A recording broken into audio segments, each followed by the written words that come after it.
Welcome to Lincoln, Nebraska. It is Class C1 Championship football on Saunders County Online, Wahoo Public Schools YouTube, and 99.3 FM KWAB LPFM in Wahoo, Nebraska. I'm Kelly Johnson. John Herrera, Brian Abrahams. We are here at Lincoln Memorial Stadium. It is the C1 Championship between the Wahoo Warriors and the Central City Buffaloes, right?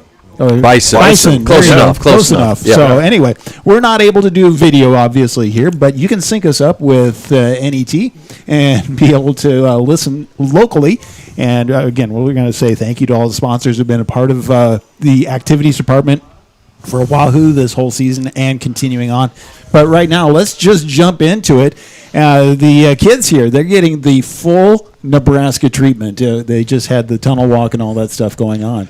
And what are you guys thinking about being up here? And it's much nicer than last year. We're actually in heated conditions. Yeah, you get spoiled actually a little bit up here, but it's certainly, when you grow up as a young man in Nebraska playing high school football, this is the goal, right? This is where you want to be at the end of the year in Memorial Stadium, and the Warriors, John, have done exactly that, right? We just talked about this. They've come out and they've taken care of business every single game this year, and one more step in front of them to take it one step further than they did last year with a state championship this year. Of course, last year finishing as the runner-up. Yeah, it's been a fantastic year, and what a great. I mean, we're sitting up here looking down at Ants, seeing the Central City kids running out right now. What a great view of the game. It's kind of eerie. It's quiet up here. It's so quiet. Yeah. We don't have the PA announcer next to us and everybody hollering and screaming. But fantastic season for the Warriors. Their theme is kind of like back in the 90s when Nebraska lost to Florida State. They had that unfinished business that next year. They really want to get that taste out of their mouth and get to the top of the heap. Last year, it felt like to a lot of people we were a year ahead of schedule because there were a lot of sophomores on the field, a lot of new faces. We had a good senior group and a big sophomore group that made a lot of plays, starting quarterback and Kip and Noah and all these guys came on the scene last year. And they won some games early that all of a sudden put in their mind, hey, we can be a pretty good team. We just beat Pierce. We just beat Ashland. We can be a pretty good team. And they rattled off all those wins, and they got to here, and they faced a really, really good Boone Central team. Big, powerful running attack, a lot of senior-laden, just power football. And I believe that game was 11-0 maybe, if I remember right. I mean, it was a dogfight. And this year, everybody's bigger, faster, stronger. The line has gotten a year older. Those kids, for the most part, are all back. There were a couple guys that they lost from last year. But they're a seasoned team. They're a confident team, another year in the weight room. And they've just got this mentality where and I see it on Central City's website and some of their stuff. They want to go 1-0. And that's really the mentality we have at Wahoo. They don't care if we're playing a team that's, 2-5 this week. We're going to play them the same way if we were playing, down here in Lincoln. And so right now it's literally 1-0. I mean, it's the process. Coach Fox preaches so much the process to get to that next level. It's all about what are we going to do today to get better, and then can we do better this Friday than we did last Friday, and just chip away at it. And we're facing a pretty tough opponent this week. And although we've had a pretty prolific year, I mean, Kip has been explosive. Jace running the offense. 8 different guys have caught touchdown passes. It's just been fantastic. And we got all these dudes from Central City lined up that are on the other side of the ball that really, I think, is probably the toughest team we've played this year. Yeah, Central City is, just to catch everybody up, they're the number 5 seed here in the C1 playoff bracket. They are now 11-1. They entered the playoffs with a record of 8-1, and then they defeated Fort Calhoun, and then Columbus Lakeview, who was the 4 seed, and then in the semifinals they upset the number 1 seed Sydney, who at that point was undefeated. So to your point, John, this is a team that's also been tested, and they've proven themselves rather. The one loss they had was a 56-55 loss to Cozad in the second game of the year. So this is a team that's now obviously riding a very long win streak, and they can score some points too. We talked about Wahoo. They've scored 50 or more now, I think 8 games in a row. But Central City as well, outside of the 19-7 win over Lakeview, they're capable of putting up some points. Yeah, and they've been putting up points, all year as well. I mean, that this team is on the cusp of a record for scoring. The Wahoo kids are, but this Central City team, I mean, early in the year, it's kind of weird. Early in the year, I'm a shop teacher, so I was out talking to their shop teacher about some stuff, and I just glanced over and I saw him practicing on the field, and I could see him chucking the ball all over the field. I saw big linemen. I saw guys moving around. I thought, that's kind of a good-looking team. And I came back and I remember talking with some guys at school. I was like, boy, Central City looks kind of good. They got that nice turf field over there. And sure enough, I mean, they got a 2,500-yard passer. They got a 2,000-yard rusher. They've got a sophomore that's kind of a wingback, tight end type kid who is really dynamic. And they spread it out. I mean, their run to pass is almost 50%. Now, they lean on their guy, kind of like our Kip is their Corbin Keys. He's a 1,900-yard, 7 yards a carry guy, 29 total touchdowns, 3,300-yard career rusher. So he's a junior. He's a very accomplished kid, much like Kip, a junior. So, and their quarterback's a junior, and that other good receiver is a sophomore. So, I mean, they got a lot of youth on their team, kind of like we were last year. A lot of young guys have all of a sudden stepped up, and they've always been a good program. They've always been a real dynamic offense, and they're going to be tough. I think the key today is going to be, as a line coach, I always say it's the line, but that matchup, they're explosive, we're explosive. Can they score on our defense? Can they consistently stay on schedule, stay on the chains? And that's really what I think our key is. We need to stay on schedule, move the sticks, and keep the ball away from them like we've done all year. I think stopping that offense that they have is huge because they're used to scoring at will just about on everybody. Now, they had a tough game against Lakeview, and they've had some battles in the playoff. The Central City game was really close. We were doing our game a week ago, and we're watching on Score Feed, and I was watching the feed online on my phone, and Sydney was going in to win that game with like 9 minutes left to go ahead anyway, and Central City stopped them, scored right away, scored again, and so they kind of blew that game open. But that game was a really close, tough game. So how are these two teams going to react today when everything's on the line? Yeah, it's going to be a good test for both the Warriors' offense and their defense. And we talked a lot about Wahoo's offense. We can talk about their defense here in just a little bit. Maybe this would be a good time to take a break. We're about to get the national anthem as the starters for both teams have been announced. We're less than 2 minutes away from kickoff here, so we'll step away, turn it back to our sponsors, and we'll be back from Memorial Stadium with the Class C1 state championship game. Stop at First Bank of Nebraska to get our new Wahoo Warrior branded debit card. Every transaction gives back to Wahoo Public Schools. All you need is a First Bank of Nebraska checking account and ask for the Warrior card. For more information, go to firstbankne.com. First Bank of Nebraska, serving our communities, investing in you. Member FDIC and equal housing lender. Bring home happy from the Wahoo DQ. We have a large variety of ice cream cakes for any occasion, made with vanilla and chocolate soft serve and filled with hot fudge and cake crunch. Grab-and-go cakes are available for last-minute parties, or call ahead and have one specifically designed for you. We also keep boxes of Dilly and Buster bars, which are great for keeping in your freezer, at home, and snacking on throughout the week. Stop into the Wahoo DQ today for your cake and novelty needs. The Wahoo DQ is located at 1122 North Chestnut Street in Wahoo. Wahoo State Bank gives you the home team advantage. From the beginning of your financial experience with Penny Partners, Kids Club with Richie Rover, to student checking for those age 15 through 25, offering a variety of benefits that make banking easy when you're home or away, or if you're looking to finance the future home. Wahoo State Bank has the home team to work with you through life. Member FDIC.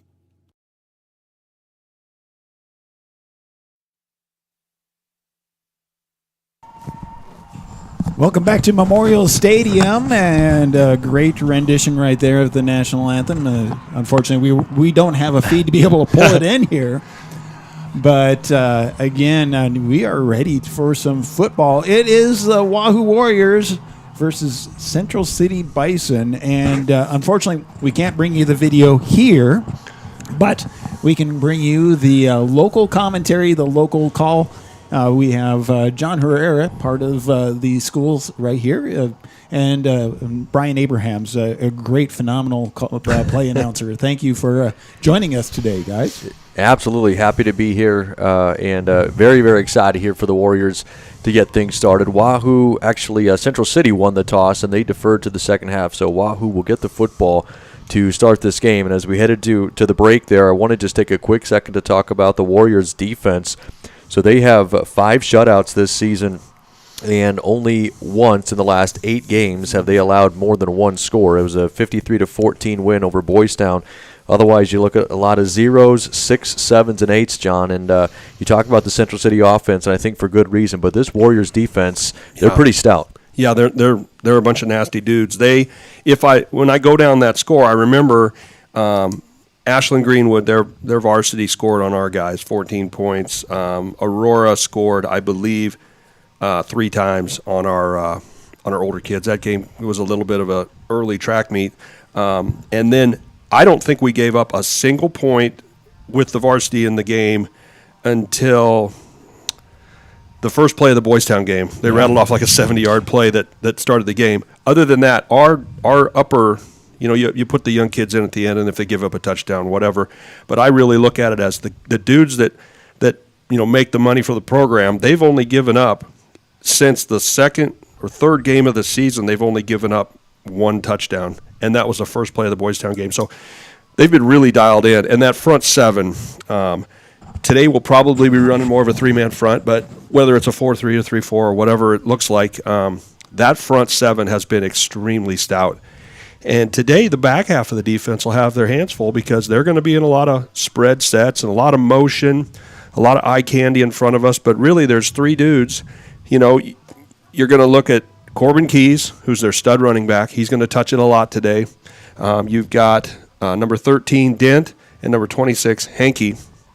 Those 3 guys are the targets. They are the dudes for Central City who are going to touch the ball and make the hay. The quarterback hasn't shown that he's much of a runner, but he can sling it around pretty good, and he's a good athlete. He's a big kid. He's a 6'2" kid, so he can see well.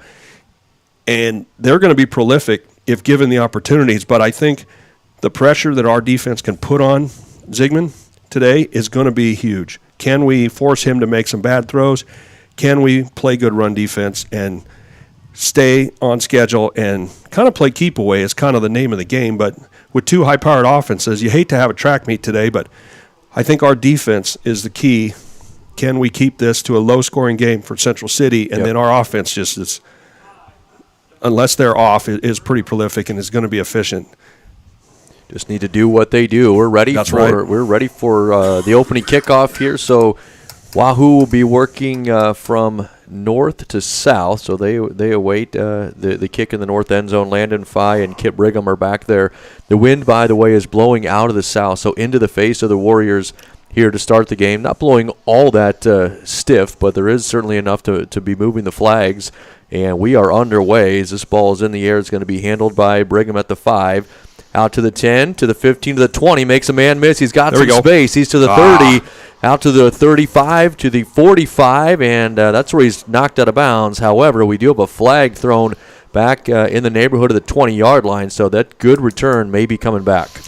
Yep, there's that Hankey again on the turf. Most likely a hold of some sort right at the point of attack when Kip first made his first move there. So I'm not exactly sure who it was on, but it was probably either the up back in front of him or the other returner. Surprised at all, John, that they elected to kick to him? I'm really shocked that they kicked to him. And, there's so many different ways to approach this game. If you're a team, you can be like, you know what, we don't care who they have. We're going to do what we do, and we're going to cover the field.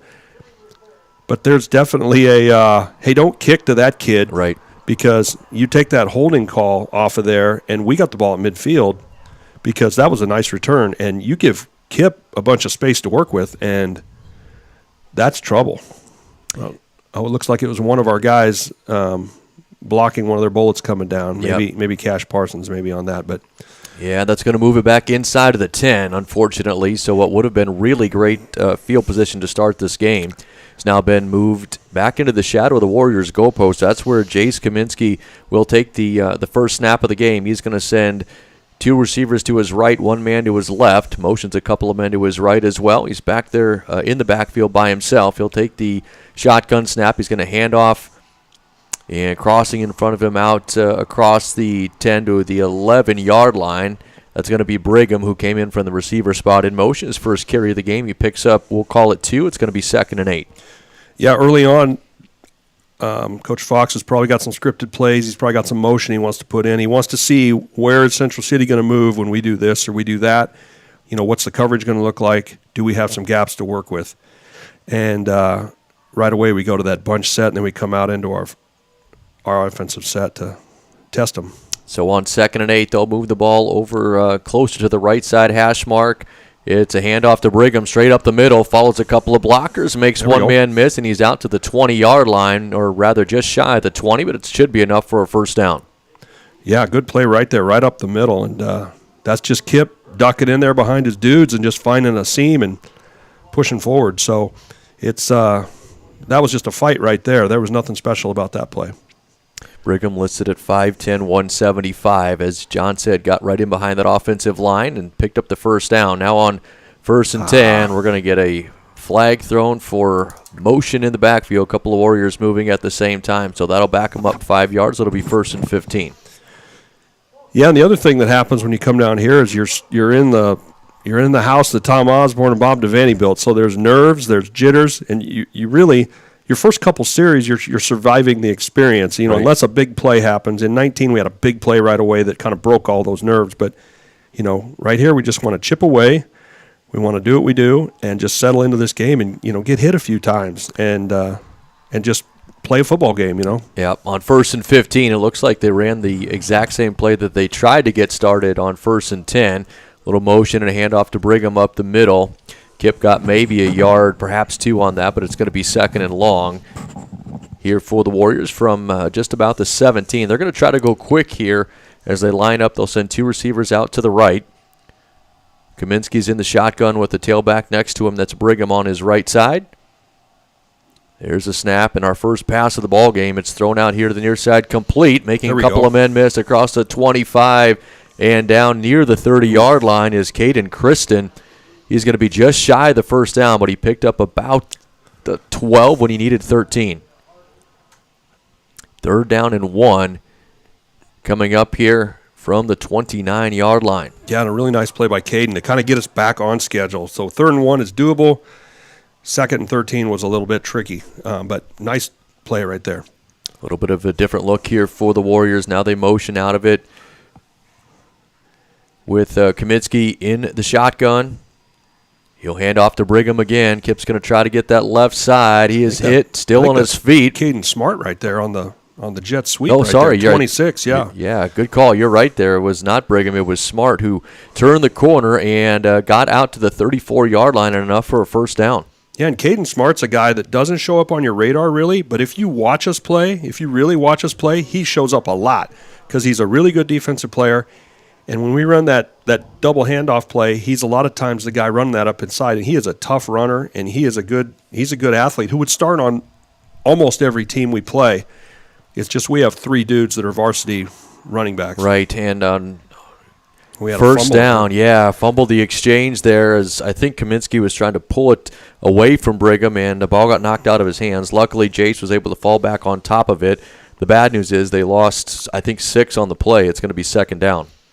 Yeah, a couple of miscues early here. We just got to settle in, relax. It's like in Hoosiers when they went out and they measured the height of the hoop. You know, this field's the same size as our field. We just got to play football, boys. I know it's turf. It's a little different than we're used to, but it's really not much different. It's just a football game. So on 2nd and 16. Now what? What the heck was that? It was a weird start to the play. I think nobody was ready. Well, the ball was snapped, and I believe Kaminsky thought that somebody had moved. No flag was thrown, and really the offense and the defense kind of stood there. Eventually, they handed off to Brigham. Kip took it across the 30 to about the 31, but certainly not the play that they were hoping for, and it's going to leave 3rd and long. That was super strange. Everybody, Kip and Jace were standing next to each other going, is this really a play? We better go.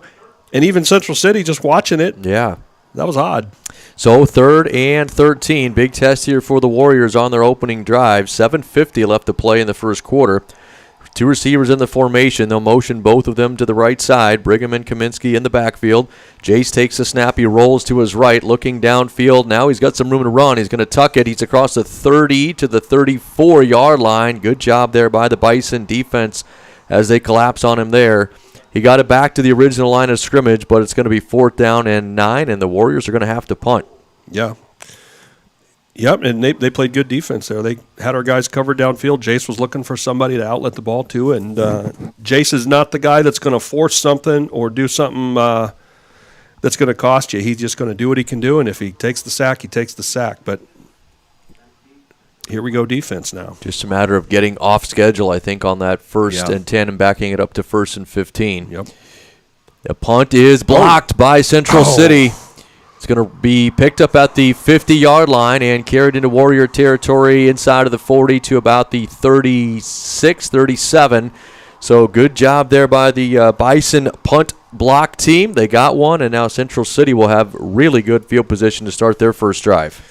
Yeah, and a breakdown up front somewhere. Somebody got beat inside because it came right up the middle, and we got the joy of instant replay right here, and it looks like somebody came right up the A-gap. And usually we have 2 guys standing there, and when I first watched it, I thought somebody ran into Caden and we would get a penalty on it, but he got a tip. He got a piece of that ball, so free play. So it's 1st and 10 for Central City inside of Wahoo territory. Parker Zickman's going to take a shot down the field on the first play. It is incomplete. Into double coverage. Nicely done there. Knocked away by the Warriors defense inside of the 10-yard line. That will bring Absolutely. up 2nd down and 10. Yeah, they're taking their shot. In a play like that, when you have a big play like that, a lot of teams will take a shot right away to try to just really put the knife in. And Sam Markson came over and gave a pretty good shot. Landon Fye was right there on the coverage. Really good job by those guys to defend that. Warriors defense going to be tested here on the opening drive. Parker Zickman is the quarterback. He is a 6'1 junior. He's going to hand off here on 2nd down. Nice pursuit by the Wahoo defense, dropping the ball carrier behind the 40, back to the 41-yard line. Corbin Keys, I think, was the young man who had the ball. He's going to lose 3 on the play and sets up 3rd down. Actually, they're going to say a loss of 4. It's 3rd and 14. Yeah, that's the guy that our guys up front are really going to be dialed into. He's a playmaker. He's their Kip, and he's been a productive guy. On 3rd down, they will send 2 receivers to the right, 1 man here to the left to the near side. Keys is in the backfield. Actually, I think that's Turner Hankey maybe that's lined up next to Zickman. A little tough to see. They're turned sideways for us here at the moment as they check over to the sideline. 5 seconds left on the play clock. They're going to have to hurry. They do get the snap off. Zickman back to pass, and it is incomplete. I'm not sure that he and his receiver were on the same page there. That's going to set up 4th and 14. Yeah, it looks like they had Hankey in the slot there. He's a big kid, and their other receiver there, they look like a basketball team. They're all about 6'2", 6 foot tall, and just a miscommunication because that ball landed nowhere near where the receiver was. So now on 4th down, ball at the Wahoo 41-yard line, 5:56 still left to play in the first quarter, and Central City, for the moment, lining up to go for it. 2 receivers to the right and 2 to the left as Keys is in the backfield. Now he's going to slide back and looks like he's going to handle the punting duties here. It's a low punt and he pulled it to his left, as John said. He shanked it, went out of bounds, and it's going to be marked at the 25-yard line. So it's going to be a net of only 16 yards. Certainly not what Central City was hoping for there. But the Warriors defense tested for the first time in the game, and they pass the test. They get a 3 and out, and now they'll get the football back.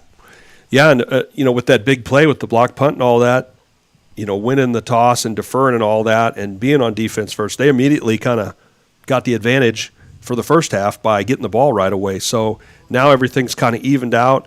Hopefully, if you're over there on the Wahoo sideline, and really Central sideline too, they're like, okay, we've both had a series. We've both been hit in the mouth a couple of times. We've tackled. We've hit. Let's just calm down and let's just play the game that we know we can play because the miscues that Wahoo have had is pretty unconventional for what they've done all year. They've been really clean, and the penalties and that weird play where everybody stood still was kind of strange. But they'll get calmed down and they'll play, and then the nerves of this game don't overtake what we're here for, which is just to play a good game. Yeah, exactly. Typically a very disciplined team, and one advantage here of playing on state championship Tuesday, I guess it is here, is the additional timeouts. We've got a media timeout. Both teams huddled on their respective sidelines here, so we can take one as well, Kelly, if you'd like, and we'll come back when they're ready to get started. Yeah, just want to take a moment to say thank you to sponsors who are part of the broadcast all season and all year long. Berkshire Hathaway Home Services, Ambassador Real Estate,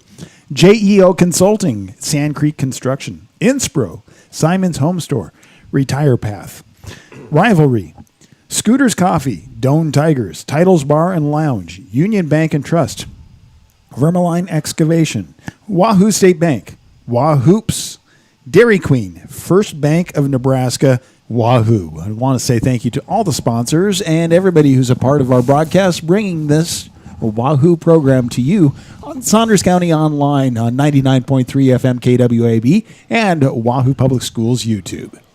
And we are just about ready to resume play as our media official is making his way off of the field. Warriors will have it first down and 10 from their own 24-yard line. Second drive of the ball game. They will send two receivers to the right. That's the short side of the field. Kaminsky sends a man in motion. He will hand it off. That is going to be Landon Fye trying to turn the corner. Pretty good tackle made there by Central City as Fye could not quite get to the edge. He's going to pick up maybe a couple of yards, sets up second down, and they'll call it 9. Yeah, strung it out there. That was good. I thought maybe he'd get around that corner. It was just one block away, but you have a good team that's used to defending the spread offense. If they run the spread offense, they're going to be used to defending it every day in practice. So good job by the Bison there. See if Wahoo goes back to running in between the tackles. They had a little bit of success with Brigham on that first drive by doing that, and here's an attempt at it. They'll hand it off. Kip follows his pulling guard up to about the 27, 28-yard line, so pretty good pickup there, and sets up third down.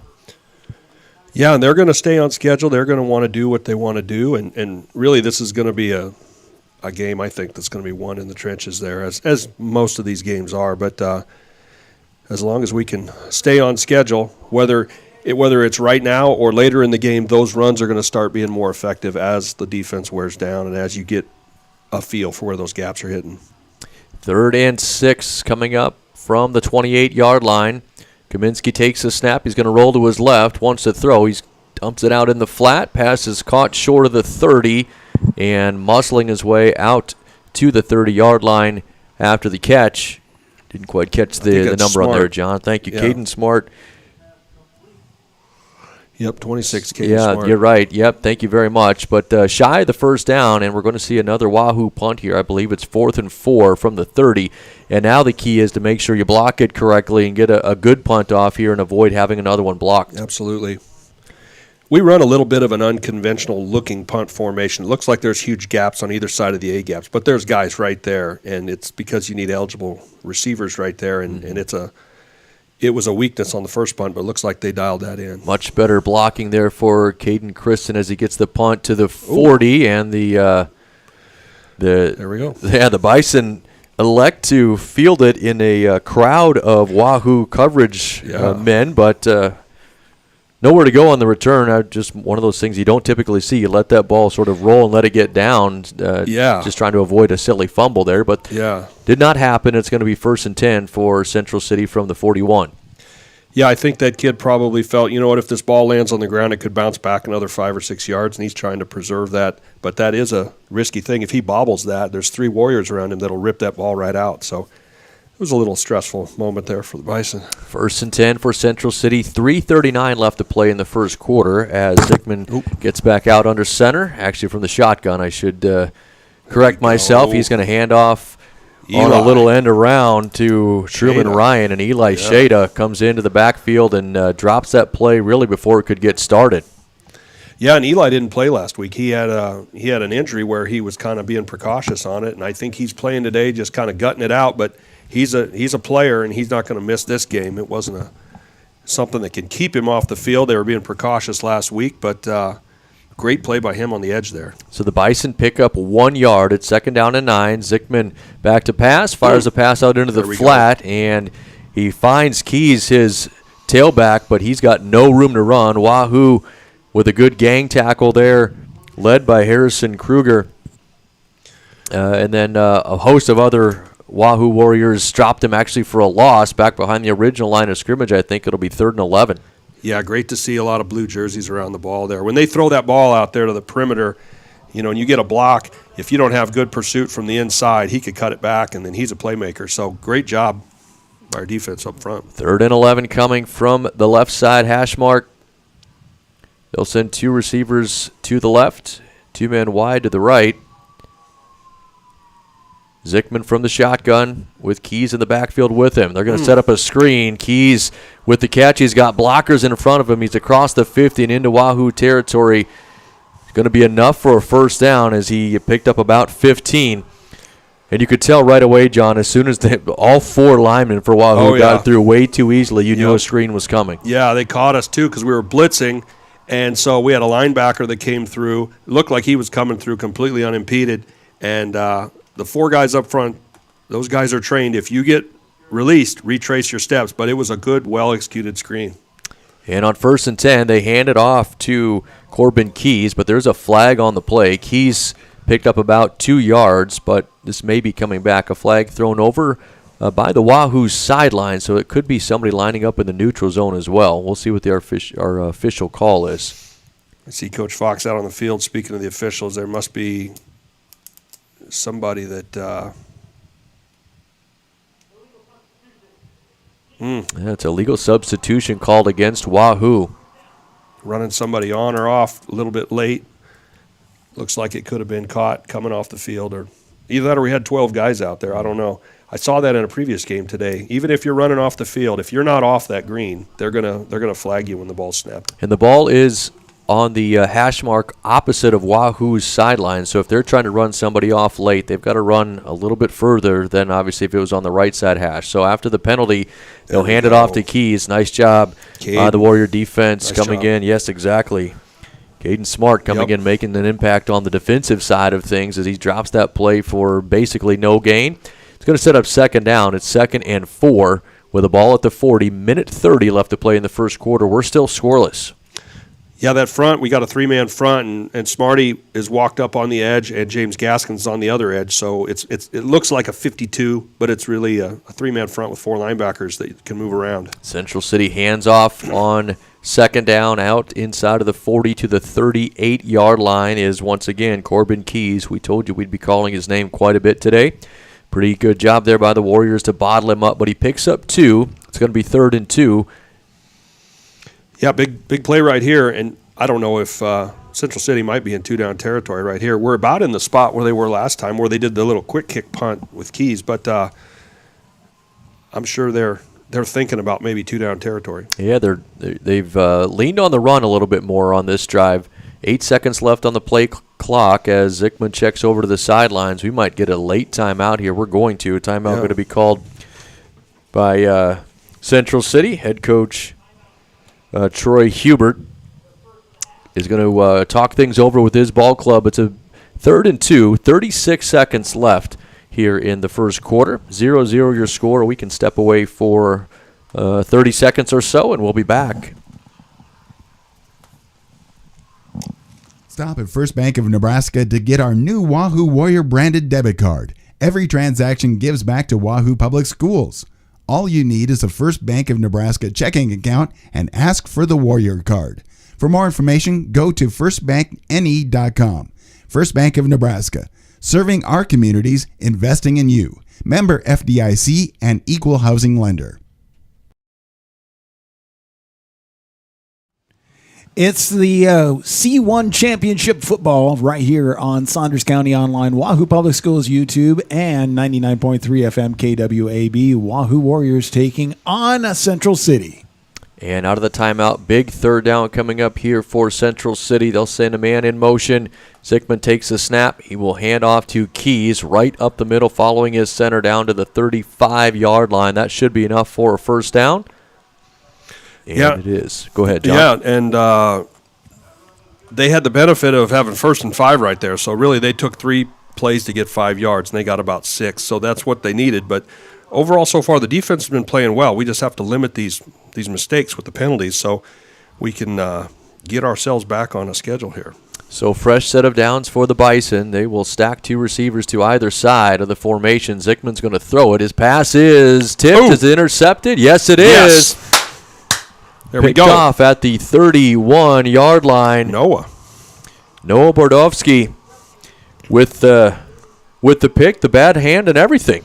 Yeah, it looks like he's got a wrap on that hand, but he doesn't have a nub like some of those other guys have had this year. Just a great job. Somebody got their hands up there.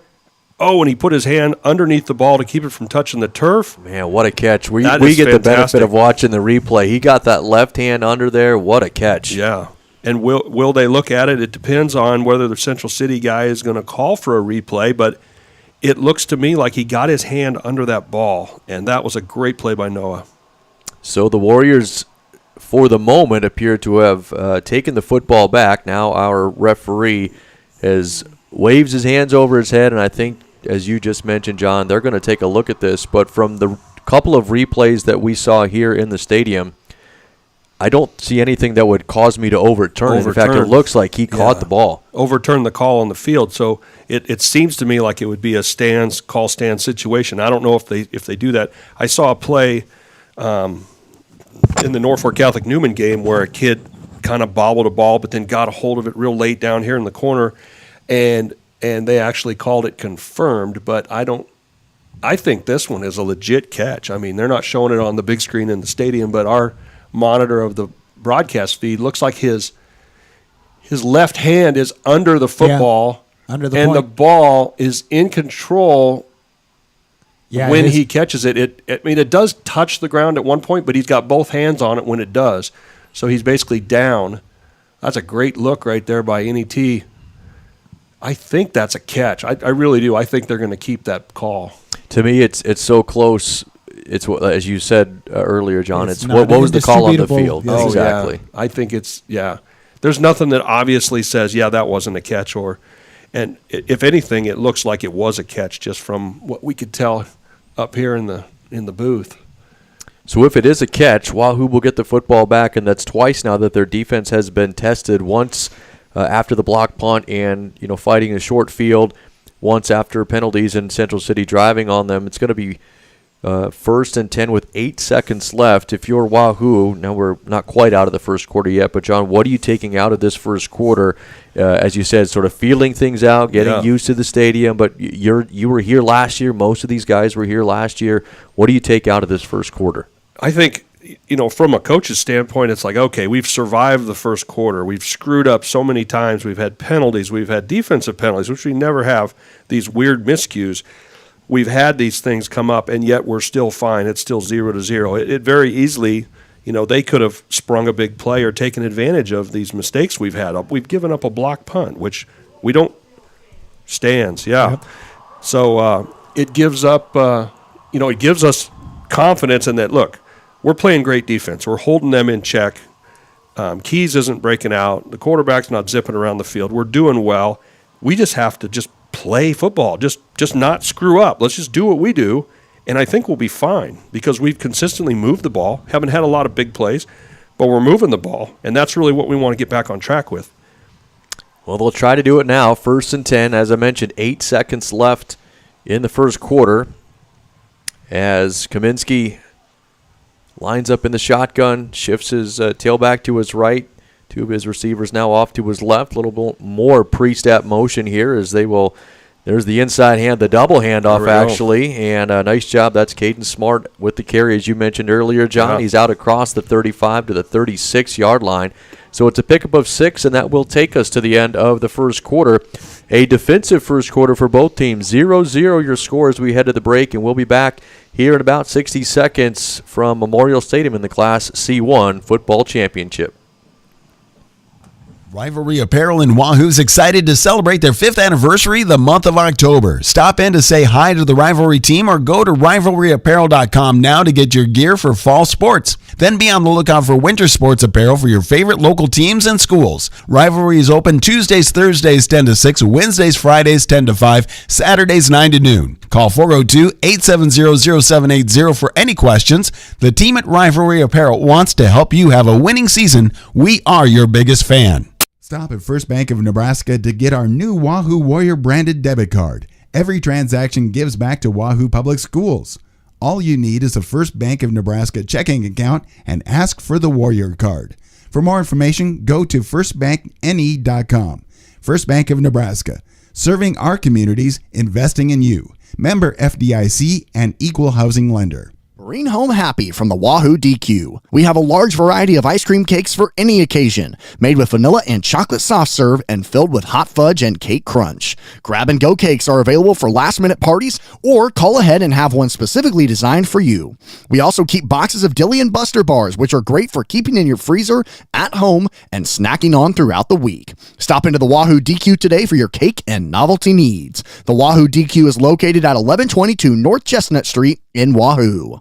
Wahoo State Bank gives you the home team advantage. From the beginning of your financial experience with Penny Partners, Kids Club with Richie Rover, to student checking for those age 15 through 25, offering a variety of benefits that make banking easy when you're home or away, or if you're looking to finance the future home. Wahoo State Bank has the home team to work with you through life. Member FDIC.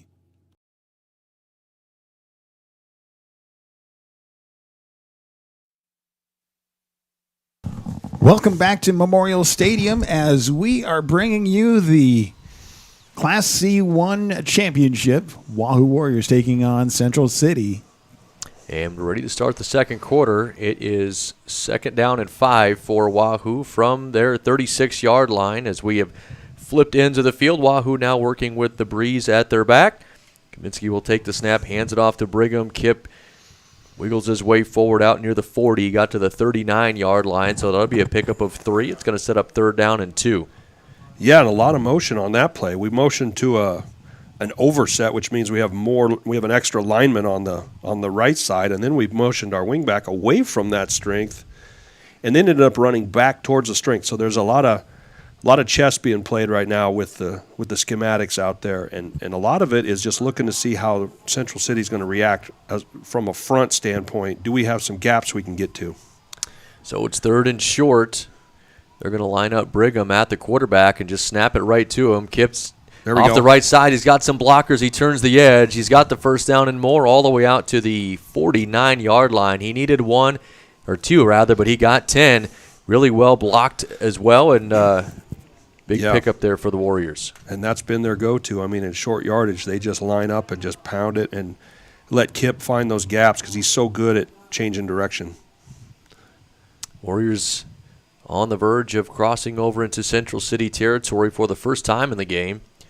They'll send a man in motion here on 1st and 10. Kaminsky takes a snap. He's going to fake the handoff, rolls to his right. Pass is caught out there and down to the 40-yard line. I think was that Kristen with the catch. Yeah. Yes, it was. Really well designed, little play action to freeze the defense. Kristen with the catch, and the Warriors back-to-back 1st downs. Yeah, and Caden with a K. Caden's been really good, has really been a weapon here as we got later in the season offensively, and he had a pick in the playoffs too, so he's really contributed. He's really stepped up his game. On 1st and 10, as I mentioned, now in Central City territory at the 39-yard line. Kaminsky will take the snap. Hands it off this time. I think that was Caden Smart that was in the backfield with him. Yeah, that's the diamond set. They got all 3 back there, and I think that was Noah Bodorski toting the ball right there. 22. And Caden lead blocking. Yes, you're right. There you go. Thank you very much. You are correct. The play only got a yard, so give Central City some credit for bottling that up. And that's the first time we have seen the diamond formation. It picks up a yard. It's going to be 2nd down and 9. Ball on the right side hash mark. They will split a receiver wide out to the right. And now they'll motion a tight end to the left and a receiver in the slot to the right as well. Kaminsky with the snap. He'll hand it off. This is Brigham following There we go. blockers off the right side, inside of the 35, down to the 32, and that was just really well blocked, and it Yep. was a numbers game, really, and Wahoo Yeah. outnumbered Central City on that side. Yeah, we lined up in. I got to figure out what they call that. It looks like two lines of guys about 5 deep, and then they just shift into their set, and they shifted into an overset, and they got a gap, and they hit that gap, and Kip just recognized where the hole was, and now we're third and very manageable. Yeah, 3rd and 3, ball at the 32-yard line. Possibly 2-down territory here if they need it. They will fake the handoff. Kaminsky rolling to his left. He wants to go downfield into coverage. It's intercepted. Picked off at the 10-yard line by the Bison. Return is back to the 25-26. And the first mistake of the game for Jace Kaminsky. That ball is picked off by Truman Ryan. He had a man open, it looked like in the flat, John. Elected to go deep, and the pass is intercepted. Yeah, he really did. He really took a shot right there, and the corner made a nice play on it. The underneath guy is who I thought he was going to go to, but they had good coverage there, and he just jumped up and high-pointed it right in front of Landon. So good play by the Bison. That puts him, and he returned it out to about the 25 or so. So good play by them, and kind of a miscue schematically from us, from Jace, which is pretty unlike him to do that. So now from the 26, the Bison will take over. First play is a quick pass out here to the near side, caught by Wyatt Dent. Yeah. He's got it out across the 30-yard line. Yeah, and he's one of their three-headed monster. He's their leading receiver. He's got a 1,000-yard guy, and between him and Hankey, that's where the bulk of the passing goes to. But a productive short pass right there. So he picks up 8, sets up 2nd down and 2. Ball at the 34-yard line. Almost got the Warriors to jump into the neutral zone there on a hard count, but a lot of check with me right now. They're waiting to see what we do, and then they're changing the play call on the sideline. 3 seconds left to get the snap off, and they will just barely get it off before the clock hits 0, and it's a slant pass caught by Dent, bounces off of one tackler, and then he's down at the 42, 43-yard line. Flag comes in, and it's in the neighborhood of where the tackle was, or rather the first hit was made. This could be potentially a targeting call here, John. It doesn't look like a face mask. It was right on the impact. They called it, and they're probably going to call him for a shot to the helmet or whatever. Yeah. I don't know that targeting doesn't – it's not quite the same in college where you get kicked out of the game, but it's – I don't even think that's targeting. He hit him with his shoulder. That's hard because you're right. He did hit him with his shoulder, but the receiver dropped his head way down into the hit. That's an unfortunate break there for Wahoo. Yep, and there's not much you can do about it. It's not like they can go on the screen and review it and say it wasn't targeting or whatever, but they're a lot more sensitive about that stuff these days, especially with the college and even the pros doing it now. So it's going to trickle down to high school. So when you tack on the 15 yards, it moves the ball into Wahoo territory inside of the 45 down to the 42. It'll be 1st down and 10 with 8:40 left to play in the first half. 0-0 your score. The Warriors defense once again being tested as Central City works inside of Wahoo territory. They'll send 3 receivers to the left, 1 man to the right. Now they'll motion 1 man from left to right. Snap back in the shotgun, and pass is intercepted. Tipped by Brigham, and then he bounced it off of another Wahoo player and caught it again. So great hands by Kip Brigham. It's picked off at the 15-yard line. So 1 interception on one end, gets 1 back here on the other side. Wow.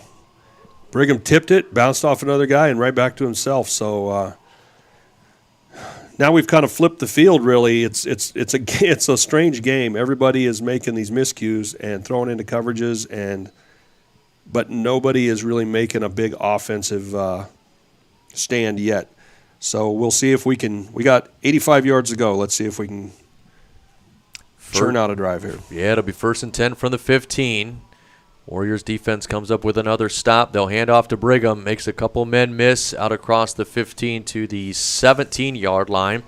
So that'll be a gain of about 2. So far, Kip hasn't been able to bust that big run. You got to give a lot of credit to the Bison defense for bottling him up. Yeah, we've had numerous times this year where it's just a one-play drive. Kip just explodes and outruns everybody. and those holes just haven't quite been there. They're doing a good job pursuing and making sure that he's got through the first level several times. It's just making a play on the second level.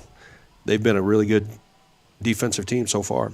Diamond formation here on second down. They will hand it off out there trying to get the edge and just not quite getting there is Caden Smart. He had one man to beat, and he would have been able to turn that into probably a 10-yard gain, but instead it's no gain or maybe even a loss of one. Yeah, they strung it out well right there out of that diamond set, and he had blockers out in front of him too, but good job by the Bison.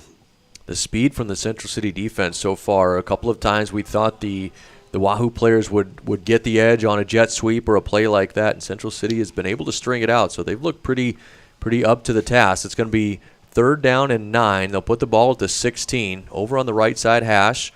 2 receivers on the right side of the formation for Wahoo. Jace takes the snap, rolls to his left. He's pressured, fakes once, pulls it down. Now he shovels it into the hands of Brigham. Kips out near the 20-yard line. Not going to be enough for a first down, but they avoided, I think, potentially a 10-yard loss with a sack and got it out to the 19, and it'll be just enough room for them to get off a punt. Yeah, that play got ugly quick because Jace was scrambling, thinking he'd find somebody open downfield, and they did a good job of keeping our receivers bottled up. Otherwise, Jace would find somebody if they were open, and he did the little Brett Favre shovel to Kip, which kind of saved the day, got us back to a manageable situation. Now, Caden Christen out there to punt, standing at his 5. The wind is at his back here. He's had one blocked already. This is a much better punt. Going to be caught at the 40-yard line. Good coverage there by Brigham as the ball was caught by Luke McHargue, I believe is who that was, number 12. But Brigham was right on top of him with the catch. Or with the tackle, rather, excuse me. And with 6:04 left to play in the half, Central City will get the ball back near midfield, but they are on their side of the 50. They'll spot it at the 40. Yeah, that was a great job to flip the field. And so, if you're Central City, you're still thinking, all right, what can we do to crack this defense? So far we've been basically our own worst enemy as far as penalties and miscues and stuff. But those guys are big play capable really quickly, so we just got to keep holding and let our offense hopefully get their foothold in there, because so far it's been kind of a survive and advance thing. It's been a pretty ugly game so far for both sides. 1st and 10 coming here for the Bison. They will once again have Zickman back in the shotgun. Little miscommunication, I think, at the snap of the football. He's able to dump it off to his tailback. That's Keys. Keys made the catch, ran over one Wahoo defender to get it out of the backfield. He eventually got it out to about the 43-yard line. Not a pretty-looking play. He got 3. It's going to set up 2nd and 7. Yeah, and a good play by Noah there to stop that, because anytime Keys gets out in space, you definitely want to get a hand on him and keep him going side to side, because he's capable of making big plays. So on 2nd down and 7, the Bison will send one man in motion and a flag before the snap of the football. It's going to be a procedure penalty, I believe, called against Central City. So that'll back them up 5 yards. It'll be now 2nd down and 12 with 5:23 left in the half. Yeah, and just a penalty-filled game right now, just ugly. If you're Central City, you're frustrated at those penalties. We've had the same thing on offense, and I don't know if – I imagine there's jitters. Those kids weren't here last year, but our kids were, so you wouldn't think they'd have those jitters, but everybody that's here is nervous. From the coaches to the fans, everybody's nervous. So we just got to get that out of the way and just play. So on 2nd and 12, they'll try to swing it out. Pass is incomplete. That might be a fumble. That's a backwards pass. Absolutely. Landon Fye. The Warriors. House. What a heads-up play by Landon Fye. He picks up the pass that was intended for Corbin Keys, who is the tailback. The official saying is it was a backwards pass. Wow. Fye, Johnny on the spot, picked it up at about the 35-yard line, and had nothing but green in front of him. John that was took crazy. it all the way to the end zone. It was kind of one of those plays where, he hit, and Landon was so alert to jump on that, and you always want to jump on those passes, even if they're kind of close. And it was definitely a backwards pass, but, everybody kind of froze for a second thinking, incomplete pass, and Landon just jumped on it, and right away, that's a huge play in this game because it finally breaks the the dam of just nothing happening. Yeah, that's a great point. They showed the replay here in the stadium, and the pass was thrown at about the 33, maybe 33 and a half, and it was it bounced off the receiver. It looked like at about the 32. So, in my opinion, now they're freezing it here on the big screen. It looks like a backwards pass because it hits the back shoulder of the tailback. It's But at they're least gonna a take look lateral. at it. Yeah, it's at least a lateral because, when you watch that they have a great shot of it down the line. And hopefully everybody at home is seeing that. Yeah, there it is. And it's just straight down the line, if anything, a little bit back. And a great effort by Landon right there. But, I'm not sure if coaches are allowed. I don't think coaches in this game are allowed to call for challenges. I think the officials have to always signal. Right. And nobody's buzzing in from the Big Ten office or New York to tell them we need to look at that. I think it's just a gut feel on the field. And it's a close play, and in a game that means as much as this, if you're an official, you're like, you know what, let's make sure it was a backwards pass or a lateral. And once again, they have a call they made on the field, so it's tougher to prove. Right. It's got to be indisputable that it wasn't a backwards pass at this point. So hopefully they look at it and they say stands are confirmed. Yeah, but it's a really good point that you made too, John, that both offenses have been finding success hard to come by. Give a lot of credit to the defense, and maybe just this defensive scoop and score is what it would end up being for Landon, is something that'll break the dam and just sort of get everybody, at least in blue here for the Wahoo fans, get everybody settled down and into their rhythm. That's so close, but it looks like it's about a half yard. Yeah, thrown from the 33 to the 32, so it was backwards. It's about a good half yard. Back. So close though, and from every vantage point in the stadium, unless you're up here in the sky like we are or watching on TV, it's really hard to tell.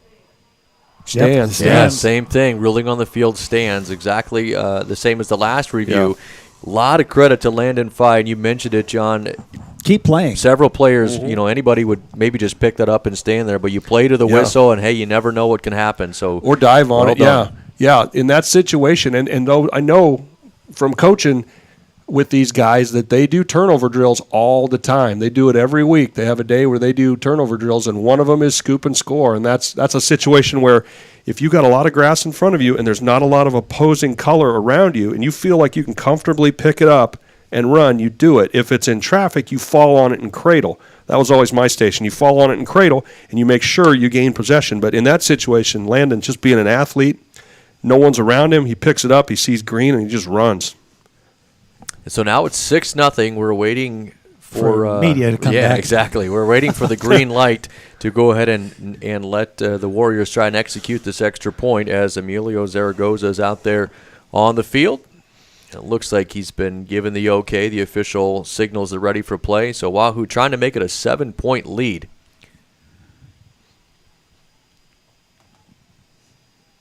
It's a good snap. And the kick is up, and it is there we go. Through. So with 5:02 left to play in the first half, Wahoo draws first blood. They do it on the defensive side of things thanks to a 32-yard scoop and score from Landon Fye. And they will enjoy a 7-point lead here for the moment. We can take a 30-second break if you'd like, Kelly, for our sponsors, and we'll be back. Want to say thank you to sponsors like JEO. JEO got started right here in Wahoo back in 1937. Since then, the company has grown to nearly 400 people working in communities across the Midwest. From infrastructure improvements to community development, the JEO team is passionate about helping communities thrive. JEO is proud to support its hometown team and the community it calls home for nearly 90 years. And Sand Creek Construction Company, part of JEO family of companies, is a proud supporter of the Wahoo High School Athletic Booster Club. Based in Wahoo, Sand Creek Construction works on a diverse range of projects, including residential development, commercial buildings, and sports and recreation facilities. As Wahoo's hometown construction management and design build firm, they take pride in constructing facilities like Hackberry Park that make a lasting impact. Thank you to sponsors like JEO and Sand Creek Construction Company for being a great support of Wahoo Athletics. And we're back and ready for the kickoff here. Zaragoza has it teed up. Keys and Dent await the kick at the 10-yard line. This one is pulled over toward the left and out of bounds, so Perhaps a bit of a miscue there, John. Certainly they weren't trying to kick it out of bounds. They were trying to obviously keep it away from Corbin Keys.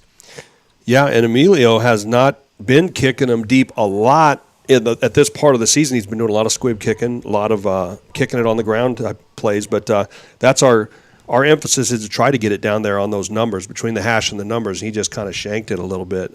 Emilio's keeping up a family tradition. His brother kicked for us in 2019, and he kicked a field goal on that north end right there.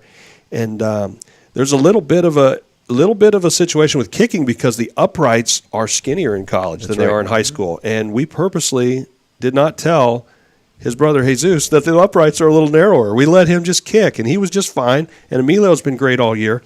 I'm sure no one talked to him about the width of the uprights, but he did good on that extra point right there. And I think he'll settle in, and he'll be fine too. Now let's see if the Warriors defense can continue their dominant play here with 5 minutes left in the first half. Handoff straight up the middle by Zickman out to the 37-yard line. It's a gain of 2. That's Keys with the carry again. Sets up 2nd and 8.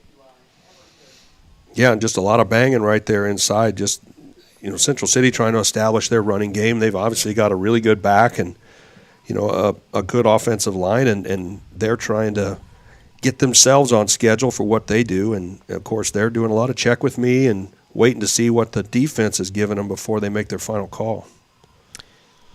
From the 37-yard line, ball at the right side hash. Zickman takes the snap. He will hand it off straight up the middle again as Keys out to the 40, maybe got the 41-yard line. He'll pick up about 4, and it's going to set up 3rd down. It'll be 3rd down and 4. Yeah, so a big 3rd down early in this game, and Wahoo's got a challenge here. Can we keep them off schedule? Can we get the ball back and try to maybe set up a drive before halftime?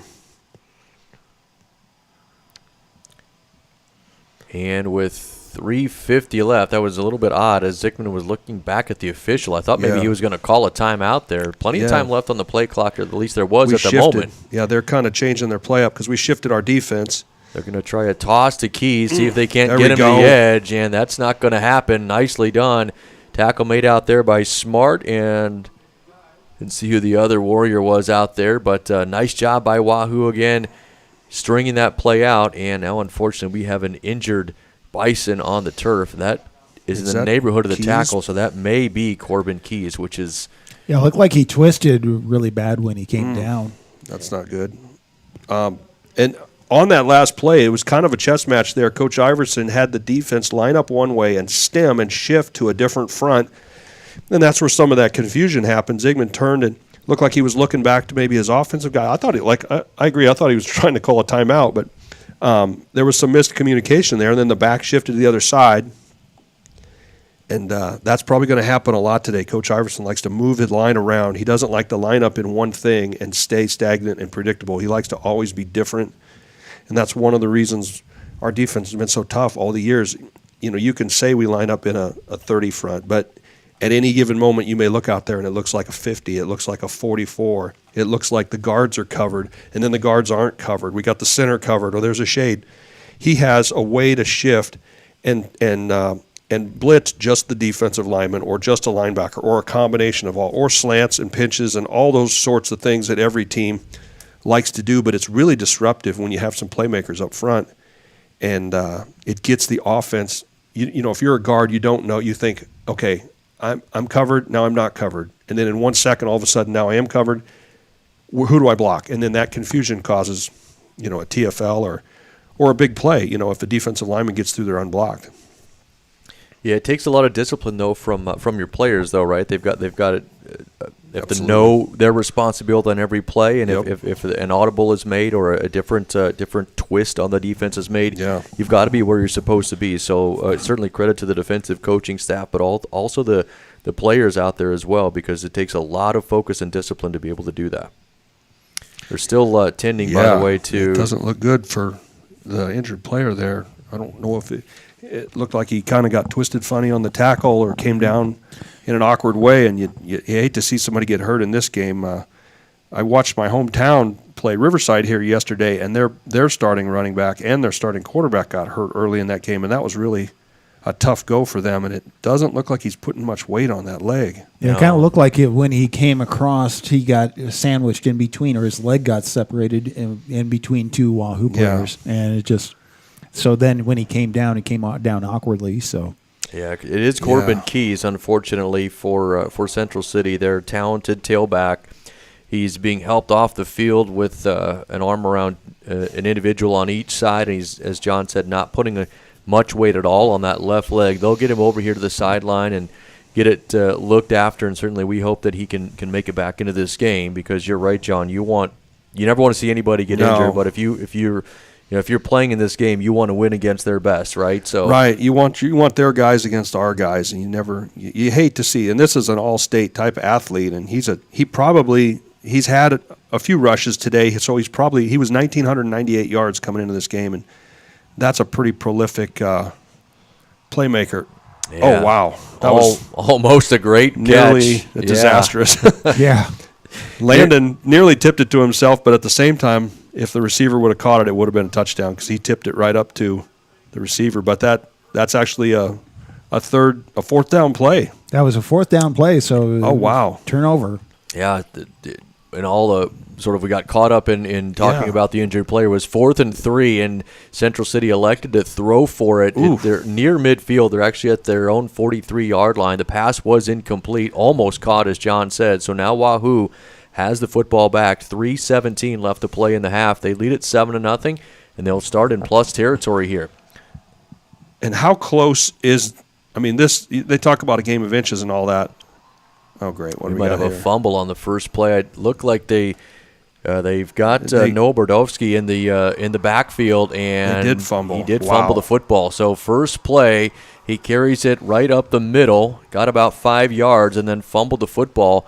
And I don't know if this had anything to do maybe with let's see the replay here, if he was down or not. They're just trying to rip it out. You can see, and we Oh, yeah. that's definitely out before he's on the turf. Yep. So an unfortunate break there for Noah, as he'd picked up positive yardage and he was fighting for more, and the ball got ripped out. A lot of times that's when those balls come out, is when you're fighting for that extra little bit and you're pushing and you're not down yet, and you're thinking on the sideline, blow the whistle, blow the whistle, blow the whistle. But a big play by the defense there. So now Central City has it back. They'll go right to work, and Zickman's going to roll out on the first play. Pass is incomplete. Threw into double coverage.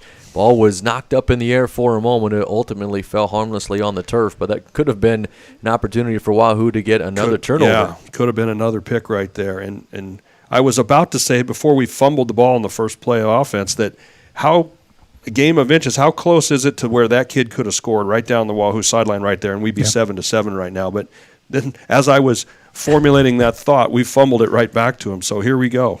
2nd down and 10 for Central City from the 39-yard line. Ball on the left side hash mark. They'll send 3 receivers out to the right side, 1 man wide to the left. Trying to get a read on the number, the new tailback in the game who is replacing Keys for the moment, and a flag thrown. Delay. This is going to be a delay of game. They've been close a couple times here in this first half, and that time it finally bit them. That'll back them up 5 yards. Looks like it's number 3, Jacob Brazy, a junior, is the guy they got in the backfield now. So Listed as a 5'8", 150-pound junior out there trying to replace Corbin Keys, who is over at the training table still being looked at. They'll back him up 5 yards. It's now 2nd and 15. Ball's at the 34-yard line. Zickman takes a snap. He'll hand it off to Brazy, who takes it right up the middle out near the 39-yard line. So he gets basically the 5 back that they lost with the delay of game penalty. And that will set up 3rd down. It'll be 3rd and 10. Under 3 minutes, now at about 2:35 left to play here in our first half. Both teams, actually, Central City did call 1 timeout, so they've got 2 left. Wahoo has all 3. See if they elect to use it here. And I see he's got about 166 yards on the season, and they have a different guy in there now. It looks like number 14, which would be Colby Schneider, another junior. On 3rd down, Zickman back to pass, throws it deep over the middle. It is caught it. intercepted. Sam Markson nice. playing a little center field back there at about the 34-yard line, sort of roamed his way over, jumped up, high-pointed the football, and made the interception. So Wahoo has got the football back. Their defense comes up with another turnover. 2:06 left in the half. Unbelievable play by Sam right there. But once again, they're taking shots downfield, and our back half has really risen to the occasion where it looks like there's always at least one or two jerseys around those balls. So great job by Sam just elevating and jumping over the pile, because the corner who was there was defending pretty well, and Sam came in and just made the play. 1st and 10 for the Warriors. They will Here we go, Caden. run the double handoff. Yeah, exactly. Caden Smart out to the 41-yard line, so he'll pick up 7. And Wahoo, as I mentioned, all 3 timeouts. It's a little bit of a 2-minute drill here now. Yeah. Minute 50 left to play in the first half. Wahoo leads at 7-0. They would love to tack on a few more points and head into the locker room. Yeah, that was a really well-executed play. Caden stumbled right there. Otherwise, he would have had a first down run right there. But so far, so good. 2nd and 3. They will hand it off to Brigham. Kip is wrapped up right at the line of scrimmage. He might have got 1 yard. Trying the left side here this time. So far, hasn't been a lot of running room for the Warriors. Standout tailback. It's going to set up 3rd down. He must have got a yard because they're saying it's 3rd and 1. The ball now moved basically right in between the hash marks. Warriors will split 2 wide receivers out wide to each boundary, and Brigham's going to line up as the quarterback. He will take the snap, and he's got room to the right There we side. go. Kip needs one There we go, block. Kip. He's to the 50. Go, he's baby. to the 40, to the 30-yard line, and he's knocked out of bounds at the 27. It was well blocked. The Bison got themselves, really, John, too far inside. Yeah. Kip had Yeah. one man to beat, and he did, and he raced all the way down. Huge gain there, and the Warriors, with 57 seconds left, are in business. Yeah, and a great job. I mean, a lot of times during the game, that would have been a 3-yard game. You just put your shoulder down, you get the first down, you stay on schedule. But Kip, just being the playmaker, bounced it and was able to stop the clock by getting out of bounds.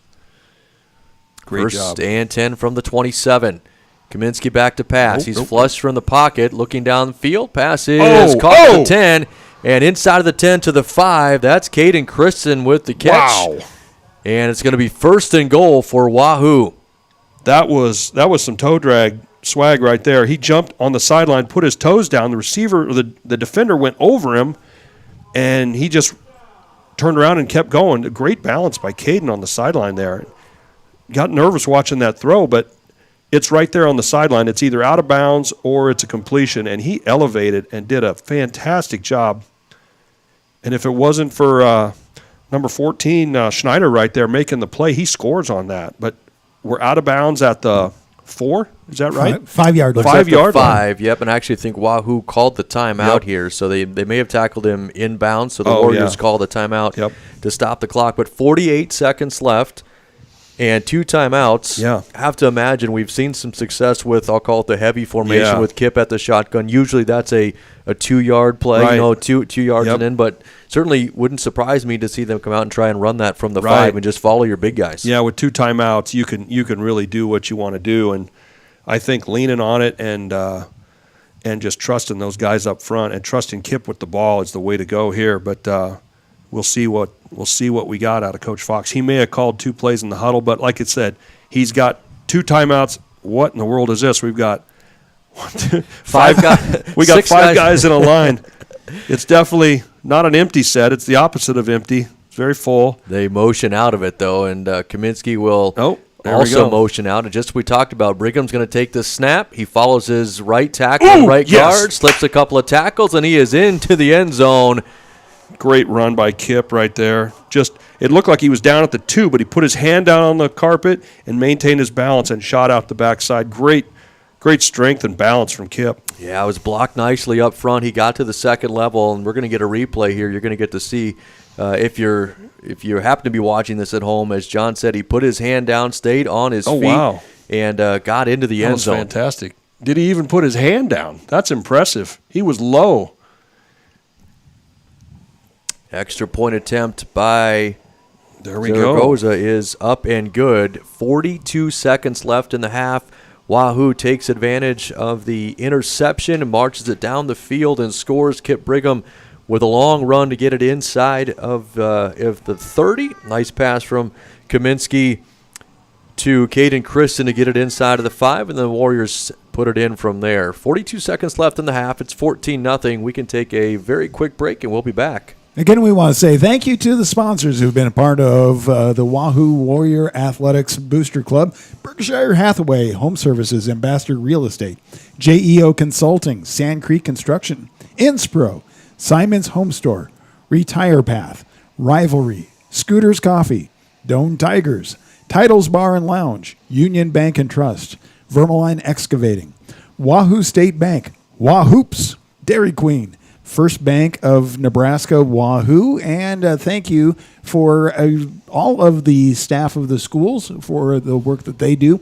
Plus, again, all the parents and families bringing the athletes and students to a great school like Wahoo. It's a great day to be a Warrior. That's absolutely right. Yes, it is. We're ready for the kickoff here. Zaragoza has it teed up. And the returners for Central City are back at the 10-yard line. Absolutely nicely squibbed to the right side, hit it into a little bit of space. Picked up by the Bison, now just trying to get it back out to the 20, and I think they'll probably get it. That was, I believe that's Wyatt Dent. Tough to tell from all the way up here who the ball carrier was. No, 18, excuse me. That would be Truman Ryan with the heads-up play to go grab that ball and just try to get it back upfield. They're going to mark him down at the 20-yard line. It'll be 1st and 10 for Central City. 24 seconds left in the half for the Warriors. Got to keep it locked in for 24 seconds and take a shutout and a 14-point lead into halftime.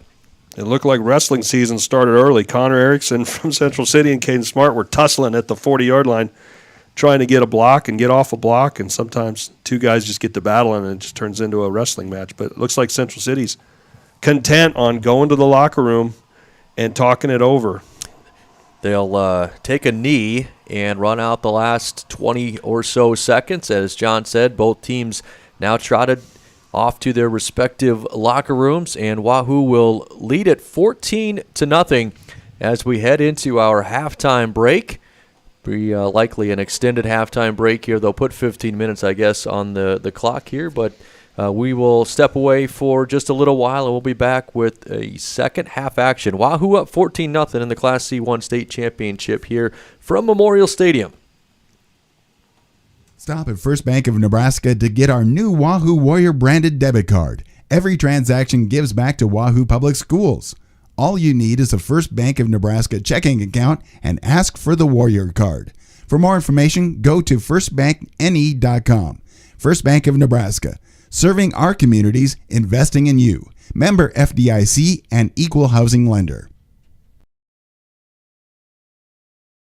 Rivalry Apparel in Wahoo's excited to celebrate their 5th anniversary the month of October. Stop in to say hi to the Rivalry team or go to rivalryapparel.com now to get your gear for fall sports. Then be on the lookout for winter sports apparel for your favorite local teams and schools. Rivalry is open Tuesdays, Thursdays 10 to 6, Wednesdays, Fridays 10 to 5, Saturdays 9 to noon. Call 402-870-0780 for any questions. The team at Rivalry Apparel wants to help you have a winning season. We are your biggest fan.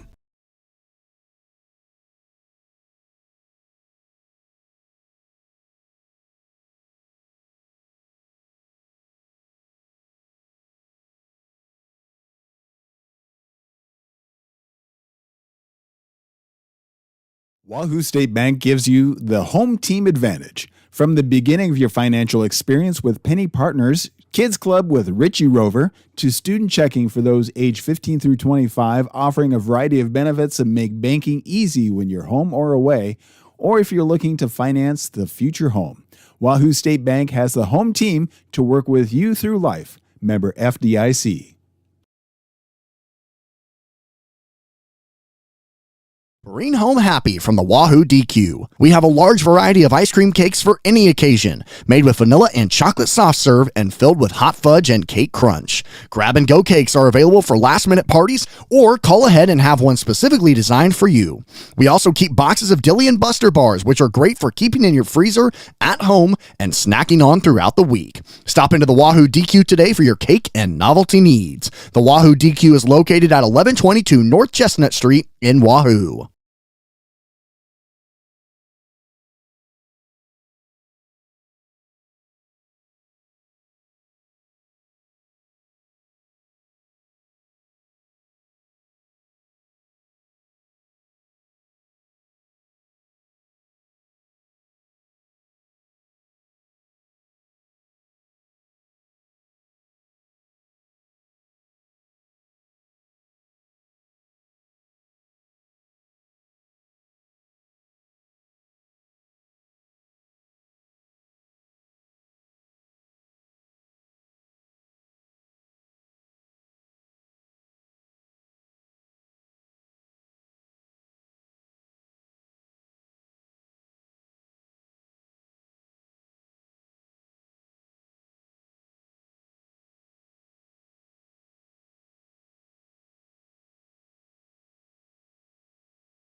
Welcome back to Memorial Field. It is, 5.5 minutes left of halftime, and the Warriors ahead 14-0 over Central City. It is Class C1 championship football right here on Wahoo Public Schools YouTube, Saunders County Online, and 99.3 FM KWAB LP FM. Yeah, it was a slow start to the half for both Wahoo and Central City offensively, and Wahoo got the scoring started. Actually, it was Landon Fye that got the scoring started with a fumble return for a touchdown that put the Warriors up 7-0 later in the second quarter, and then they added one more thanks to a 5-yard touchdown run from Kip Brigham to make it 14-0. The Warriors' defense has been stellar so far, making life very difficult for Central City. Maybe clean up a few mistakes here on the offensive side of the ball, and Wahoo will be in business. But John Herrera, why don't you walk us through some of the stats, at least what jumps out to you from the first half? Yeah, to me what jumps out, and it's really unfortunate, it was the injury to Corbin Keys that it appears to be hurt. Not sure if he's going to come back in the second half. He has 4 carries for 2 yards, which officially puts him at 2,000 yards on the money for the season. So he's a very prolific player, but we have been able to hold him to essentially no significant rushing yards, and really for the team, 4 yards of rushing. And if you can hold a team to 4 yards rushing, that's awesome. Jace is 4 for 5, 29 yards, and that one pick, which was unfortunate. It wasn't a great throwing decision, but other than that, Kip has been doing well. He's got 39 yards. He's not averaging 13.5 yards a touch like he was before, but he got himself a little bit of yardage in the first half. And so far, overall, the yardage totals are not gaudy. 76 yards for Wahoo, 29 for Central City. I think it appears our stats are not updated. So I just noticed when they had Kip for 39 yards, I'm like, he had all of that on one play, and he's got a touchdown. So our live stats are not quite live yet. So I apologize for that. But it looks like yardage-wise, we're doing a good job holding down the Central City rushing attack. They haven't really had any big runs, and that's been just like us. It's been kind of their MO this year. They've made big plays. They've had a power rushing attack with Keys. And their quarterback has slung it around. And it seems like so far they have had some short passes, some decent throws that are short, but nothing big. They've thrown it up several times, and we've done a good job of getting around the ball. Had a couple of picks. I believe we're down for 2 interceptions right in the first half. And just the idea we're keeping this high-powered offense in front of us. We're kind of keeping things under control. And our live stats as of 6:04 left in the second show that they have 29 total yards, which is probably ballparkish correct, but we should probably have a few more yards since Kip's big run there. But so far, it's. I think the thing that's jumped out to me is they've done a pretty good job of defending us. We've been prolific, explosive, unstoppable, all that good stuff, and they've really done a pretty good job of keeping us under wraps. Now, we finally broke a play right there to end the half, which was huge because a 7-0 lead is way different than a 14-0 lead. You have some cushion now. The guys are maybe settled down a little bit, and based on that big play where we got that second touchdown and the extra point, everything's clean. Those penalties early, we can just put those in the past and just play forward. And a lot of times you say, hey, it's 0-0. Let's just start fresh and see, what the second half brings us. But since it's really not 0-0, it's 14-0. So we have a cushion. If you're Central City, you're saying, all right, let's come out. They're dealing with some adversity with the injury to Kai's there, but they've got plenty of playmakers on that team, and so they're saying, you know what, it's a 2-touchdown game. We've had close games this season. Let's tough it out, and let's continue to do what we do. They're a well-coached team. They're a disciplined team. They're not going to just fold up shop and just say, all right, it was nice to be here. They're going to come out, and for the next 24 minutes of football, they're going to give everything they got because it's a program that's really on the rise. And for those guys, there's a lot of juniors on that field, juniors and sophomores. So they're an up-and-coming team as far as at this type of level. We've been fortunate enough to be here. This is our third time in the last 5 years. So our program, these kids, these kids were all student managers last time we were here. In fact, I shot something out on Instagram that showed pictures of all their little middle school faces in the picture with our championship team. And so they've been here and they've seen this and they've been around it. And it's funny, all those kids are teachers and coaches' kids and kids that have been around the program their pretty much their whole life. And they've looked up to, people like Gunnar Vunick, Callan Phillips, and all those guys, Trev Lubin, that played here for Nebraska. I mean, all those guys that played for us that won that championship in such a dominating fashion. A lot of these kids were just looking up and soaking that in, and then in middle school they followed that lead and they were really good. And so they've just really kind of jumped on that bandwagon, and that success, that program just starts feeding itself and that momentum, and that's where we're at right now. I mean, and to get that second score, that was huge because, like I said, a 7-0 score is way different than a 14-0 score. Well, especially when you get the ball coming out of halftime, right? If you remember. Yeah. Yeah, Actually, they deferred. Yeah, Pardon me. Wahoo has to kick off. So they're going to kick off. Yeah. What I meant to say was leading 7-0 feels way different if you have to kick off. Now Yes. a 14-point lead is you feel a little bit better now that you have to kick off. And one thing you talked about, and I don't want to bring this back to the Wahoo basketball program, but you talked about the young kids watching a program be successful. It happened and still happening in the Wahoo basketball program, and now on the football side, you had the championship in 2019. You had all the run all the way to the championship game, but runner up last year, and you just continue to build on that. Right, these student managers see that, and that becomes the expectation. And that's really kind of what's happening here. The talent is there, talent develops itself, and then now that becomes the standard, right? Yeah, we had, if you can look back at some things that were going on about 10 to 15 years ago where the youth football in Wahoo really took off, the tackle football, and we had a team called the Beef, and that was a youth team, and my son was a part of that. And the kids that won the championship in 19, a lot of them were Beef players. And then they added another team, the Rhinos, and that has kind of been predominantly where these kids have come from. And you go way back in time to when, like my son, who's now a junior in college, was a fifth grader. I mean, we're talking way back, guys like Jake Gruzichka, Luke Partridge, and those guys, Jack Sutton and Sam Coulterman, and those guys that were little kids. And those little kids grew up and they played really good football and they had a lot of success at the youth levels. And then they started getting, and that's where in 2017 we went to the semifinals, lost to a Norfolk Catholic team that won it all. 2018 with Jack and Sam and all these really good players, Trev Lubin, we made it to the semifinals against that high-powered Aurora team that was just unbelievable with Baylor Shireman. And we came just so close because we lost to the state champion 2 years in a row in the semis, and then that third year we broke through and just had that amazing year where we won everything. And all that was that foundation of youth sports and youth. And there's so many of these kids that are multi-sport guys. I mean, there's a ton of people out here that won a state championship in Legion baseball a year or two ago, right, and went to the finals in Junior Legion and Senior Legion at different levels. So they're used to winning, and they won it in basketball last year, these same kids down here. So they're used to performing at a high level, and all that starts, from a young age, parental support.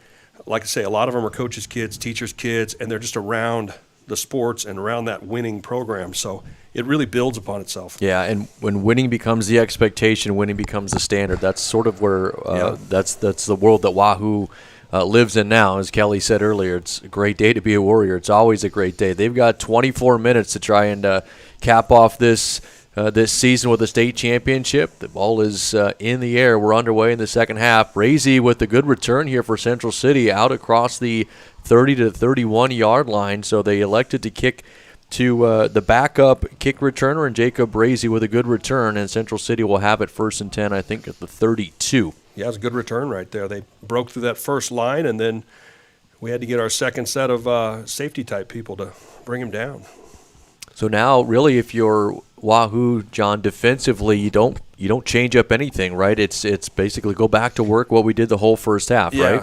Yeah, I think just knowing that their star running back is not out there can help Coach Iverson with some play calling and some coverages and such. But at the same time, you're still going to stop the run, and you got number 26 and number 13 out here at the bottom of our screen that are their main playmakers, and they go right at him. Right on cue. Number 13, Dent, because he's their main receiver, and that may be a situation where maybe they're going to lean on those two, the Hankey and Dent as their main playmakers are still out there, and they're more of a playmaker in the passing area. So, maybe we're going to see Parker Zickman slinging it around a little more than in the first half.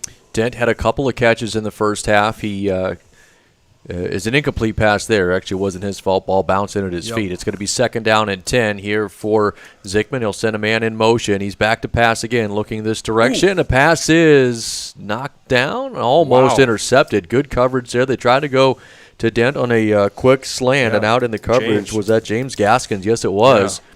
He really was in a pretty good spot and may have almost had a good shot at an interception. It looked like he had a shot to pick that, and so it looks like they're trying to find some holes in the zone and try to just move the sticks with, maybe a high percentage pass that they're used to throwing a lot of. Now it's 3 receivers to the right side of the formation, tight end in the game, and a wide receiver to the left. Zickman's going to roll out to his right, fires a pass. It's intercepted at the 40-yard line. Smarty. Picked off by Caden Smart. He's all the way back inside of the 20 to the 15. And I'm not sure that Zickman saw him. He threw it right at him. That's the 3rd interception of the ball game for the Warriors defense, and they are in the red zone. Yeah, Smarty's not going to – he's not a real tall guy, but he's just going to settle into that hook curl, and he did the same thing to Auburn this year, and he almost got a pick 6, and he had Braylon out in front of him, and if Dent wouldn't have ran him down, he definitely would have scored. Huge play there for the Warriors defense on the opening drive of the second half, and now the offense is going to try and tack on 7 more and capitalize on that. Brigham's in the backfield next to Kaminsky. Ball on the left side hash mark. They'll motion a man and hand off up the middle. Brigham with a little bit of space is inside of the 10, still driving his feet all the way down to the 6-yard line. That was really well blocked, John, from our vantage point. We had a great view of that in a very big hole up the middle, and Kip took advantage. Flashbacks to Cole Bodorski running down that same sideline to that same pylon. Back in 19, he picked off Pierce's quarterback and went right down the sideline and went about 90 yards but got tackled in about the same spot, and we scored one play later. And Kip, it looks like we're close, and if we could punch this in, that's a huge turn in this game. 6-yard line, it's 2nd and 2. Kaminsky picks up the low snap. He'll hand off to Brigham. Kip's going to try and bounce it outside. Gets away from one man, headed to the pylon. He is into the end zone. A 6-yard touchdown run for Kip Brigham. Really, that was all speed. We talked about, John, in the first half how the Warriors are having trouble getting to the edges. Central City was not allowing it. That time, Kip got around one man and sprinted to the pylon. Yeah, that's just making a play. He's been doing that all year, and if you don't get him down and he gets a step to the outside, he's track fast, and he's just going to do what he does. He's got some shake and bake, like the guy from Fort Calhoun liked to say, and he is a playmaker. Zaragoza's extra point is no good. Pulled it to the left.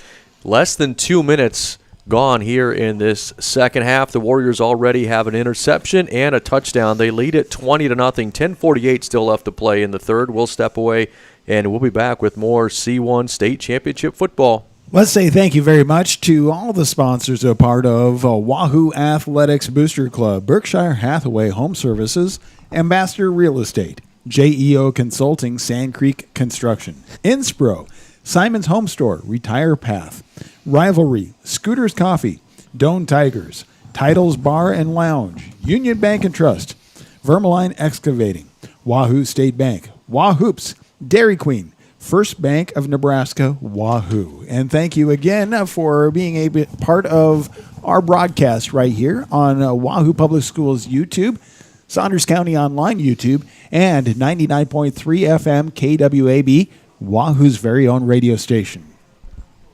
Going to be a bit of an extended timeout here as I think they took a commercial break on the television broadcast. But, John, you really couldn't have asked for a much better start to the second half. A couple of incompletions for Central City and then the interception.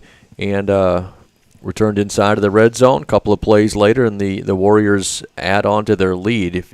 I'm guessing in the halftime locker room, if you were drawing up a perfect start to the second half, it would have been pretty close to that. Yeah, that's pretty much it. I mean, and it really looks like the MO for Central City now is going to lean on that big arm of Parker Zickman and his playmakers on the edge and try to find some holes in the Wahoo defense. And the zone is just – Caden has made a living on that this year. Like I say, he's not 6'6", so when he goes out there and drops into that hook curl area, he doesn't jump out. But if he sees, he just jumped underneath that route, and he's enough of a playmaker. He'll take it the other way, and he almost did there, one guy away. But everything is kind of rolling the way we want it to roll, I guess. Zaragoza will kick it away. It's handled by Brazy all the way back at the goal line this time. He's going to try and switch sides of the field all the way out to the 15, ball. And the ball's on the ground, and so is a flag. And a flag, wow. Looks like the Bison got back on top of it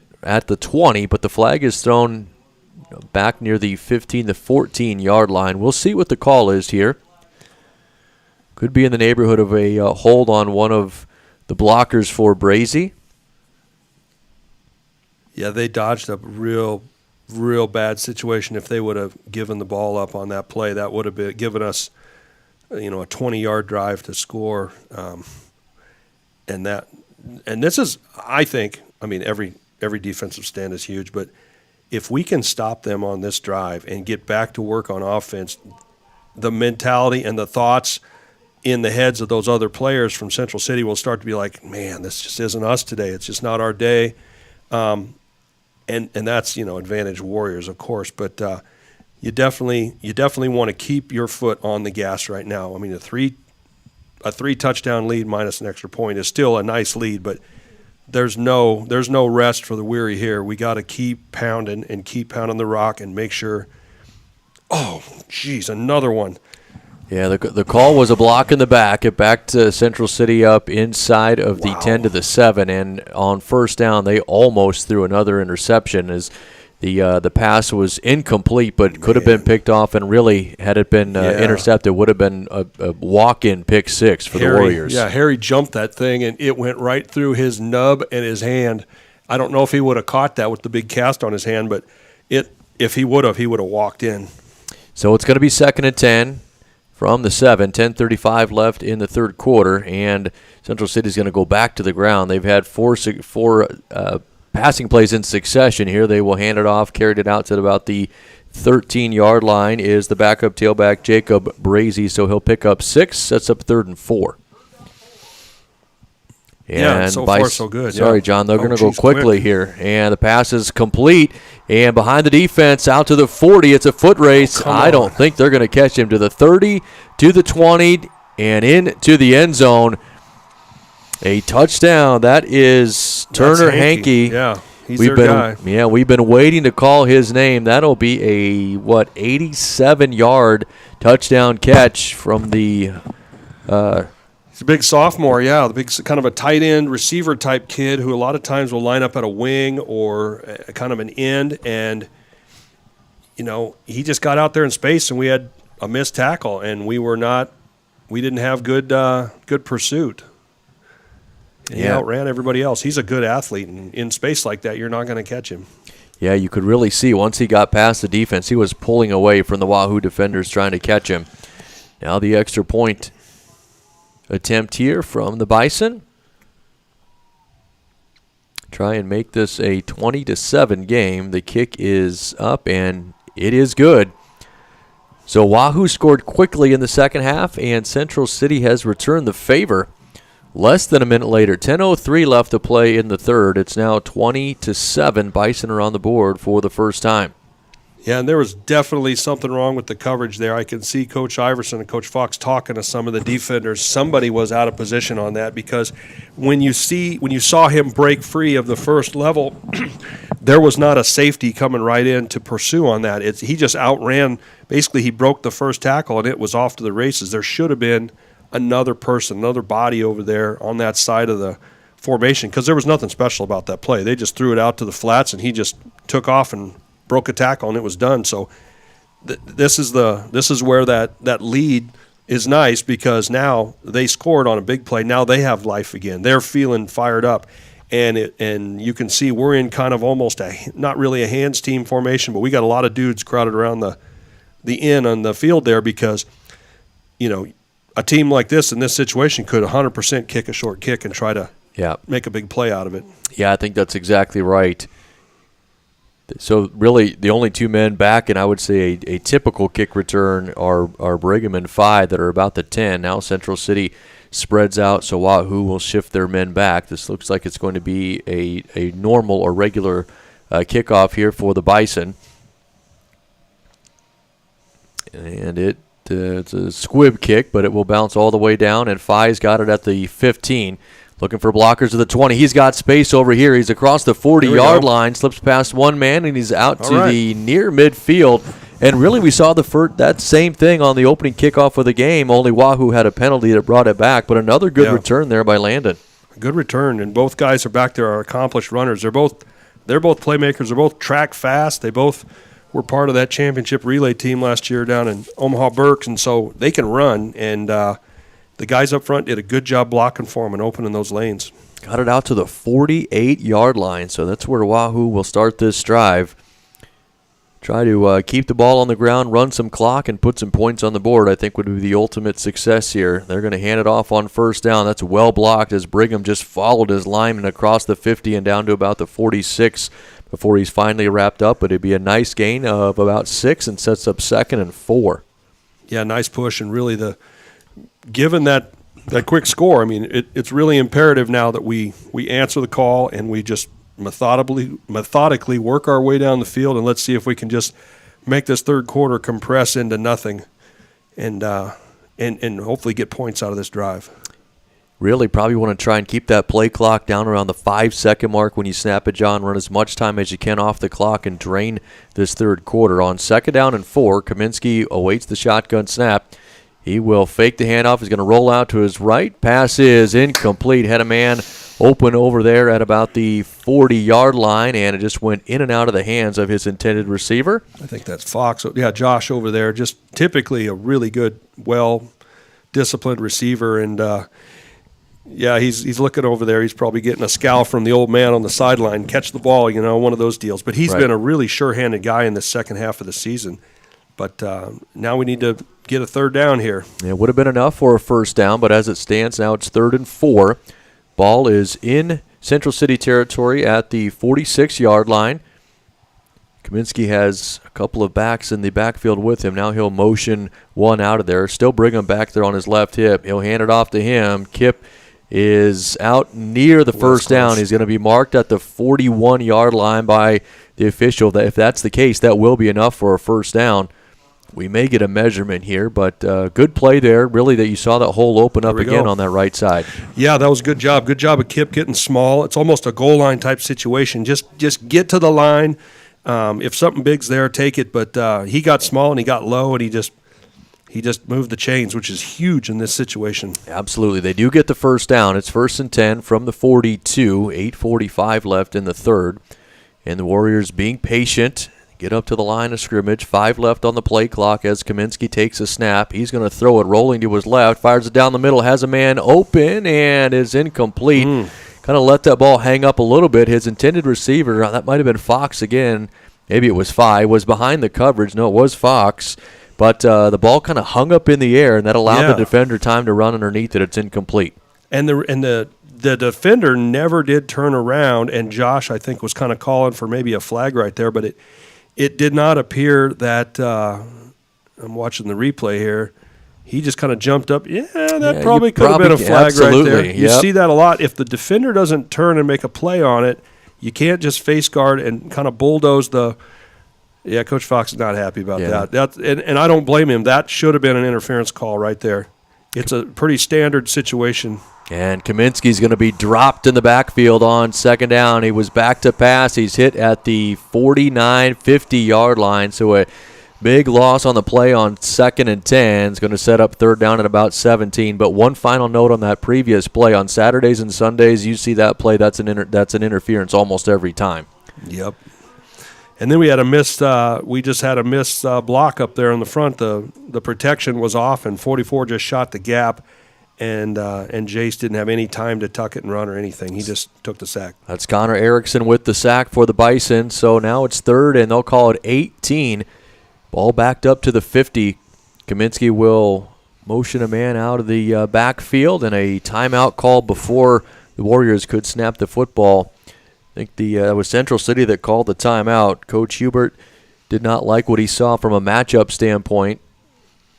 And we're getting something here from our referee. Not sure what the call is. You can't hear it from up where we are. I don't think there was a flag, was there? I don't think so. I saw the official here on the Central City sideline motion for a timeout, and I think that is going to be what they finally will settle on. They may be taking a media at the same time. I don't know. But they're a little extra time for the timeout, I guess. But, they must have saw something with their coverage because obviously we're going to take a shot and try to get a first down, which is a long pass. So you want to get the back half of your defense ready. And, the front's not a big deal in this situation. You just want to make sure if we're going to get guys split out, make sure somebody's covering each half of the field, where they're going to be in zone, man, 2, 3, whatever coverage they want to get. But they don't want to accidentally have some confusion and maybe have a dude running uncovered and in a pretty kind of crucial spot in our game overall right here. If they can get a stop, then the momentum kind of swings back their way because they feel like, okay, now we've stopped Wahoo, and now let's go continue what we built. How much do you need to get here on third down, John, to make this a two-down situation? 3rd and 18. Oh, geez. 10 of it? 10 to 15 okay. of it. Definitely down around the 35, I think, inside the 40, and then Coach Fox may take a shot at it. But I think pinning, if we don't get this on this situation, flipping the field will be huge. Here we go on 3rd and 18. 7:44 left to play in the third.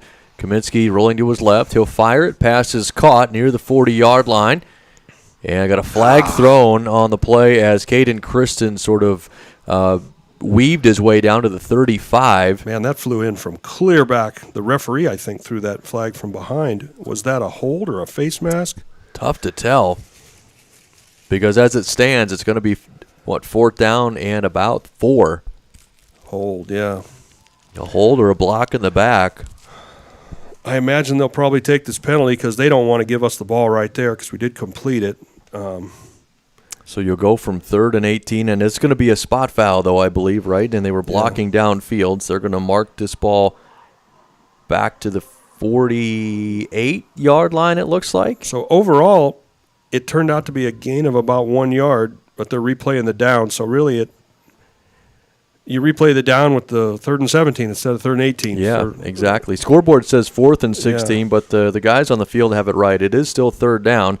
Could run the same play here again, I suppose. Yeah, I think it'll be a run-pass option for Jace. And he's pressured as he rolls to his right, fires it downfield. It is caught. Oh, there we go. Behind the defense. Caden Christen is into the end zone. What a throw by Kaminsky. Good catch by Christen, but on the roll, on the run to his right, what a throw by Kaminsky. A 50-yard, just shy 48-yard touchdown pass. And will they go for 2 to chase those points? But it looks like they're going to have Emilio go out there. It's a huge play and a great throw by Jace. One of those throws where as soon as he lets go of it, you're going, ooh. Because there were white shirts around the receiver, and just he threw it to where only Caden could get that ball because number 18, Truman Ryan, had his hands right out there. And if he underthrows that, and it's blocked, it looks like the PAT. I think we had a bobbled snap action. Never even got the PAT up off the turf. Yep.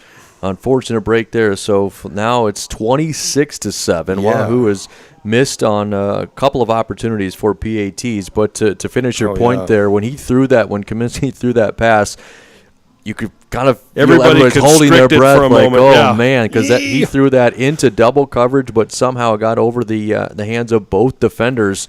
Yeah, and was completed. Once Christen had it, he was behind everybody. Yeah, and when you're shooting your shot, just like watching a basketball game, and you're up by 5 points, and some kid throws up a 3 early in the possession, you're like, no, and then he makes it. You're like, okay, that was cool. But Yeah, if that was 6 inches behind, that kid would either picked it or got his hand on it. But he threw it pretty much to the spot where Caden was going to catch it or was going to hit the ground, which is great. And Caden is a playmaker. He catches that ball, he's going to make some hay with it, and he has really come on. Caden with a C, Caden Kristen, and he has really been a weapon here at the end of the season. He's had interceptions, he's had long pass receptions. He is really kind of turning into a main weapon in our pass offense. We're ready to go. 7:14 left to play in the third as Wahoo has added to their lead. They're up by 19. 26-7 is the score. Zaragoza with the ball at the 40. Let's see if he kicks it away from Brazy. He does not. Kicks it toward him that again off to the left side for the Wahoo kick coverage team and out to the 20. Much less eventful on the return this time for Central City, and that's where the Bison will have it. Having scored on an 87-yard touchdown pass their last time out, we'll see how the Warriors' defense has shored things up here. Try and come out with another stop. Absolutely, and a huge spot right here because 19 points is great. That's three touchdowns. You're going to have to score 3 touchdowns to overcome that lead. So that's a nice cushion to have, and you want right now to set a statement. And if you're the defense, get your coverage right. Everybody needs to be lined up right, and let's make sure we don't have any more broken coverages like we had last time. Zickman has 5 wide receivers in the formation. He's back to pass, and his pass is incomplete. Almost a great catch from his backside, made there by Wyatt Dent. His feet kind of slipped out from underneath him. He still got his hands up and almost brought that in. Kind of a Jordan Westerkamp thing there. He very nearly caught that sitting down at the first down mark. So, I mean, he's a playmaker. That kid has a lot of catches this year, and that was nearly a highlight reel catch right there. Yeah, we've got an injury timeout. It's a Warrior defender who is down in the backfield, back where Zickman, the quarterback, would have been. I can't see a number, but it would have been most likely one of their defensive linemen back there. Just from we got Rachel down there, our trainer, and it looks like she's stretching out a calf or something for it looks like Braylon Iverson. Yeah, you're exactly right. Yep. And I heard the guys on the TV broadcast today say, don't sell short the fact that it's cold. You're going to cramp up. You're still going to cramp up. It's not like a hot day where you're dehydrated and those cramps happen a lot early in the season. You can still cramp up here on a chilly fall day. And it looks like that's what Braylon had. He's kind of cramped up pretty tight, and he's in good hands down there with Rachel. Hopefully she can get him loosened up on the sideline and get him back in action. Yeah, he's up gingerly walking his way over to the Warriors sideline, getting a little bit of help there from Carter. Big Carter Browitz. Carter could just pick him up and put him on his shoulder. He's a big dude, so it's good. He looks like he's walking a little better as he gets close to the sideline, but those cramps can be really then really tough. Then you never know when they're going to come back, right? You're always a little bit ginger after that happens. You don't know if it's going to, come at you, right in the middle of a play unexpectedly. 2nd and 10 coming up here. Zickman will fire a tunnel screen. Pass is caught out across the 25 to the 27-yard line. Nathan Jacob Rule, is the recipient of that pass. Yeah, a little kind of a jailbreak screen inside there, trying to recapture kind of what Hankey had there, where he's trying to take advantage and see if we can get a one-on-one and make a big play off a missed tackle. It's 3rd and 5, ball at the 26-yard line. 2 receivers to either side of the formation, and in the backfield is Colby Schneider, right on the right hip of Parter Zickman. Zickman will take the shotgun snap. He's back to pass, fires it downfield. Pass is caught over there at the 45-yard line. Nice job going up. That's Jacob Rule again. Back-to-back catches for him. He high-pointed the football over the Warrior defender there, and it'll be a first down for Central City. He's a 6'4" senior listed as an athlete free safety, and that's definitely going up and making a play as an athlete. Absolutely. Zickman's going to tuck it and run it here on first down. He's going to get it across the 50 to the 49-yard line. That'll be a pickup of 4, maybe 5, sets up 2nd down. And it looks like we've got Alex Borchers in there playing safety, so maybe Sam Markson has got something going on as well on the sidelines. We got a couple dudes out right now on our defense, See, we got Owen States in there playing linebacker, so hopefully he can maintain and play well in Braylon's absence. Key here for the Warriors defense is to force Central City to chew up time on the clock if they're going to march down the field. Obviously, you want to get a stop, but if you're going to allow points, don't allow a quick score. Zickman will motion a man into the backfield. He's going to hand off to him and slipping away from one man, now another one, but eventually going to get dropped in the backfield. That was Jacob Rule, who they motioned into the backfield to hand off to him. He's going to be taken down back in Central City territory at the 46-yard line. Big loss on the play. Sets up 3rd down and 10, I believe. Yeah, a good job by Eli Shada on that defensive left side. He set that edge and made him plant and come back. And when he did, you had Emerson and Scanlon and all the other guys up front penetrating and shutting that play down, and then everybody comes in to finish. So that was a huge stop by the defense. Big play there. Sets up 3rd down and 10. Ball back to the original line of scrimmage. Zickman takes a snap. He will fake the handoff, rolls to his right. He's going to fire it down the sideline, and it's knocked down. Pass incomplete. Well done. Noah Bordowski on the coverage over here on the sideline. Forces the incompletion, and now with 4:37 still left in the 3rd quarter, ball near midfield. It's decision time, I think, for Central City, down 26-7. Yeah, they tried to get Noah on a wheel route there, and he did a great job of turning and making a play on the ball, keeping Ryan from catching that ball. Yeah, it looks like the Bison are going to go for it. 3 receivers to the right, 1 man out to the left. Zickman checks with the coaching staff on the Central City sideline.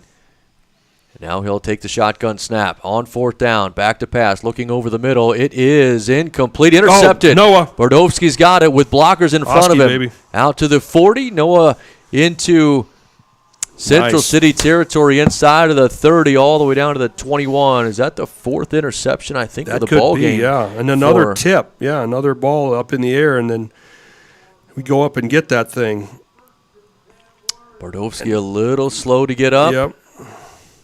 He might be cramping as well over there on the sideline. A couple guys are dragging him off the field quick, and they're telling him just go down and let Rachel come out and let the professionals do their job. They drug him out to about the in between the numbers and the hash mark, and then they gently set him down, I would say. Yeah. And Rachel's like, all right, get out of the way. Leave him there. I'll work on that calf or that ankle or whatever we got going on. Yeah, and hopefully that is all it is. It's just a cramp. Made a great play on the ball after the tip, and he sort of adjusted his route and made the catch near the, I don't know where he was, near the 30-yard line, I think, in Wahoo territory. So be somewhere in the neighborhood of a 50, 60-yard return after that. So great job there by Bordowski to flip the field for the Warriors, and now, again, Wahoo is knocking on the doorstep, and they're in business. Yeah, right now we're seeing cramps. We're seeing guys going down. We're seeing a lot of makeshift, a lot of defense on the fly. You know, we got some people in there that normally aren't in there necessarily during the heat of the moment. It's more of a survive right now. Let's see if we can. And great job by our defense to tip that ball and Noah taking it back. So now, you know, guys like Braylon on the sideline that have that cramp can kind of work that out. Sam Markson, Noah can work that out while Kip does what he does, and Jason, those guys can just kind of, let's try to get this 3rd quarter expired here. Let's try to do a 4-minute, well, it's 20 yards away. It's not going to take us 4 minutes. It might take 14 seconds, but let's just try and eat that clock up and be methodical and take control of this situation. Yeah, you definitely would expect to see the ball on the ground. 1st and 10 from the 21-yard line. Kaminsky will roll to his right, now shovels a pitch out there to Brigham. Kip takes it inside of the 20, and he's going to be knocked out of bounds at about the 14-yard line. Looked like kind of an option, actually, there with Kaminsky and Brigham moving in unison out to the right. Brigham going to get credit for the yards, going to pick up 8. So that's kind of a speed option there, and that's we don't run a heck of a lot of that because our traditional running game has been so powerful. I mean, we used to run a lot of veer, put it in the fullback's belly, pull it out, pitch back, that whole thing. But with the conventional running game being successful, we haven't had to go to that much. So a pickup of 8 sets up 2nd and 2. Ball on the 13. They'll bring it back here to the near side. Back to the option play. They toss to Brigham. Kip inside of the 13 down near the 11, which would be very close to the line to gain for a 1st down.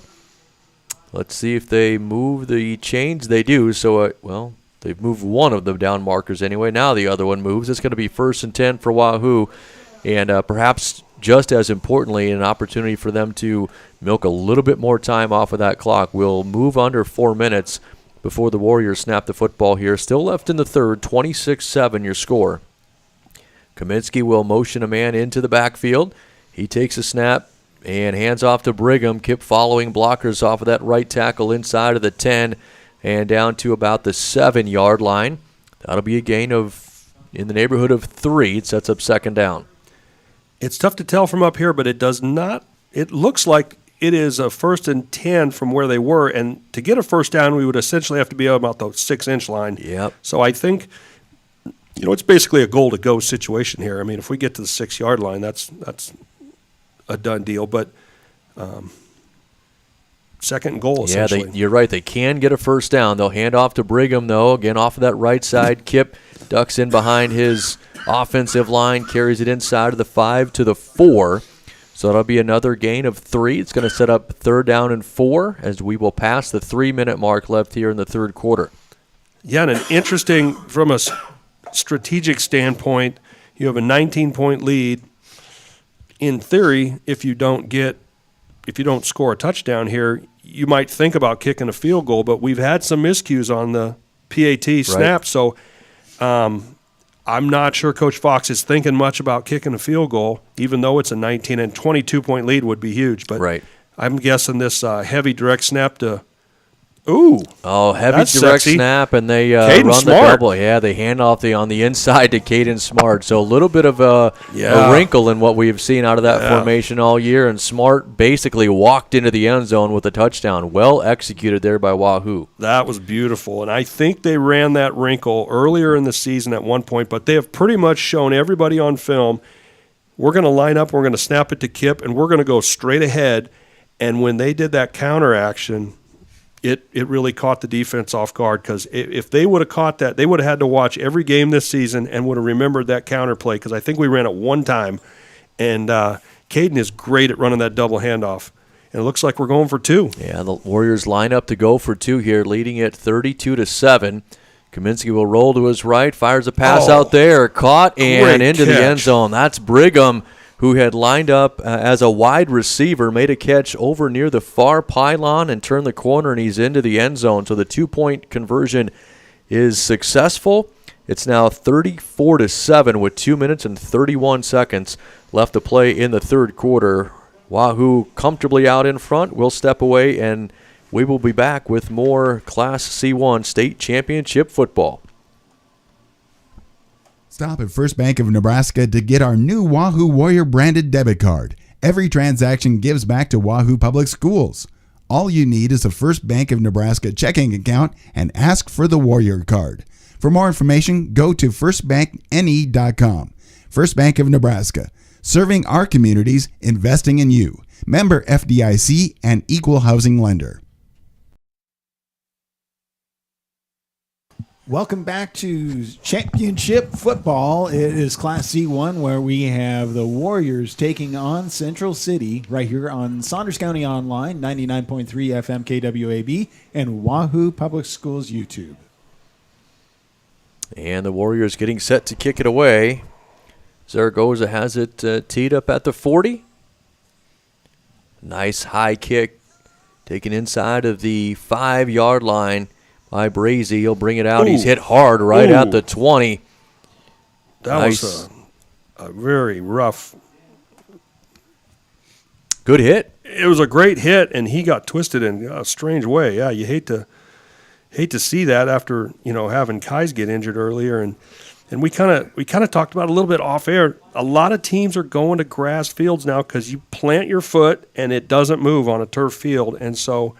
This field will be grass in a few years, and playing on turf, although Central City's played on turf, we don't play on turf much. You hate to see guys get injured because of a surface. But football games, things happen all the time. So it's that was kind of an interesting looking twist. You'd hate to see somebody get hurt, though. Yeah, fortunately, everybody's all right. It's going to be 1st and 10 from the 20-yard line, 2:26 left in the third. They'll throw it out here. Pass is complete to Dent over near the sideline. Caught it at about the 29 and fought his way I think, to the 31, which would be enough for a first down. It's going to depend on the spot. It is a gain of 11. So 1st and 10 coming for Central City. Now the Bison will probably have to try and speed things up a little bit here. We still have an entire fourth quarter to play, but Wahoo has built a 27-point lead. Yeah, you got Dent on one side, you got Hankey on the other, and I would have eyes on those two at all times because it sure looks like they're going to lean on those types of guys. Low snap, Zickman able to handle it, but he hands it off to his tailback straight up the middle, and his progress is stopped after a yard or two on the play. And that was Brazy with the carry, so it's going to set up 2nd down and 9.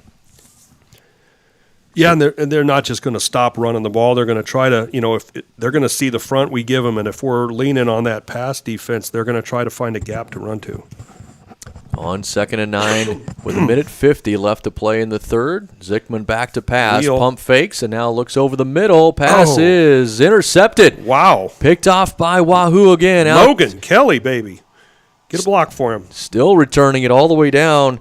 It's Logan Kelly, as John said, the sophomore with the pick at about the 45-yard line, and he carried it all the way back to the 30. That is, by my quick count, I think that's the 5th interception of the ball game by the Warriors defense. I thought that kid caught that ball. He just plucked it out of the air. Great job by Logan. And really all day, that part of the defense that I was a little nervous about with a prolific pass offense, our back half has played great today. I mean, he just went up and high-pointed that thing. It was a great play by Logan.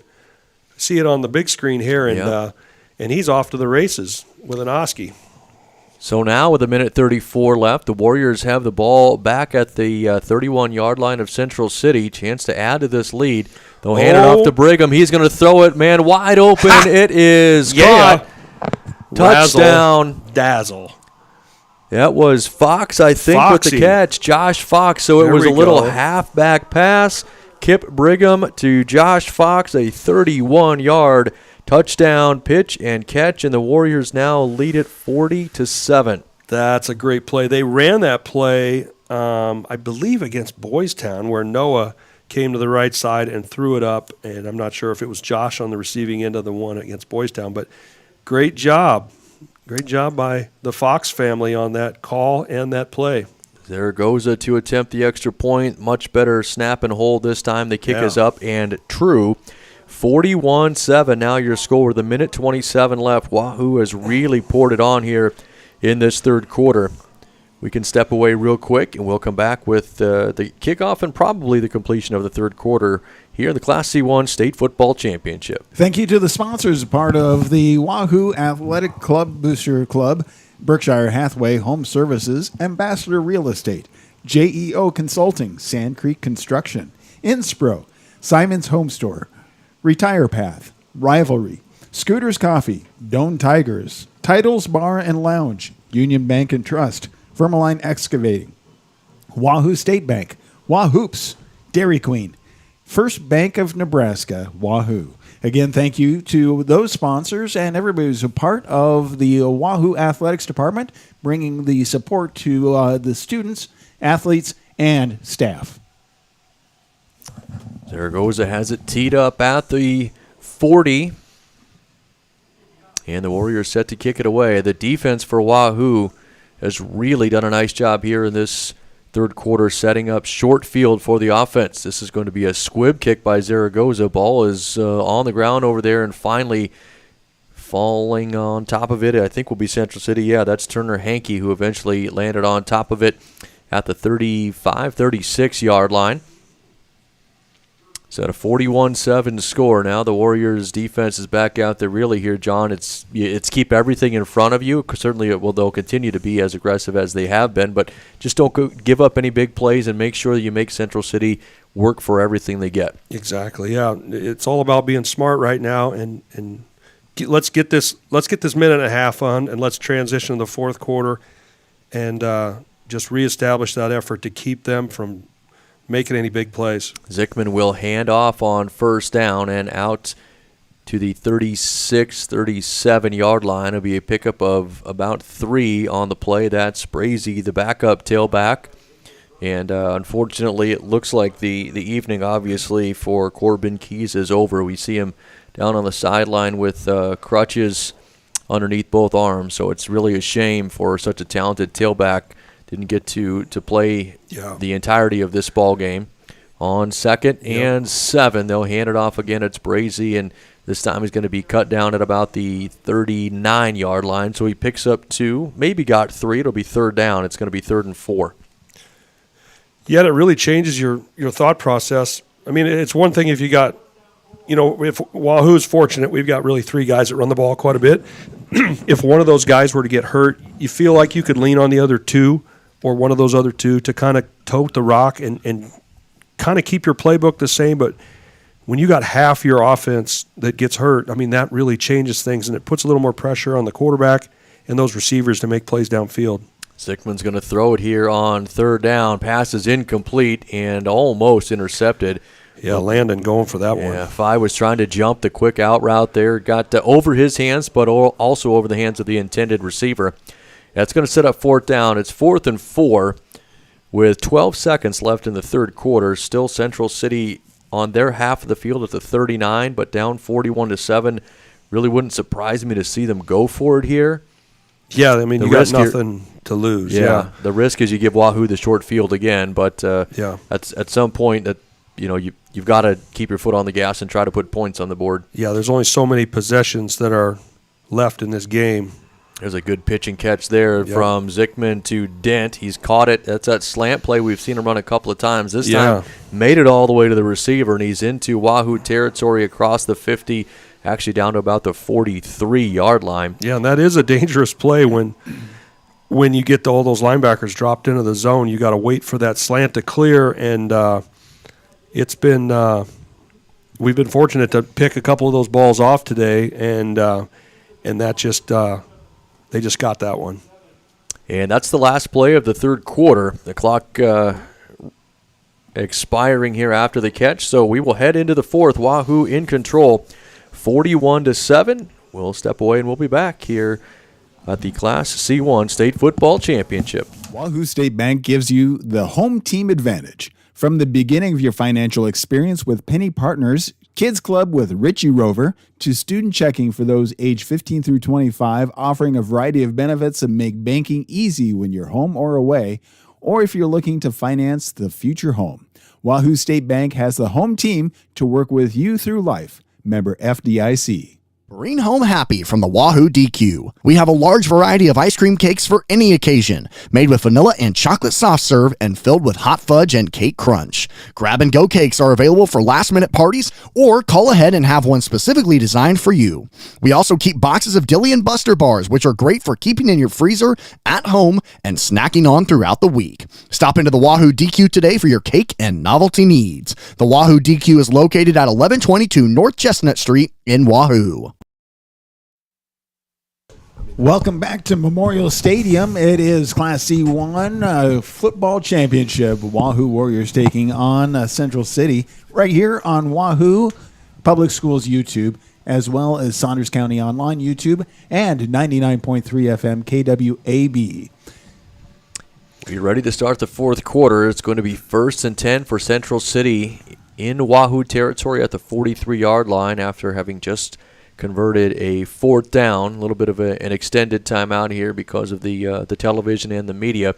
But really, John and I were just talking about it during the break. If you're the Warriors, just continue to keep everything in front of you. And I said it a few minutes ago, if you're going to give up points, it's not the end of the world, but you just don't want to give up anything quick and easy.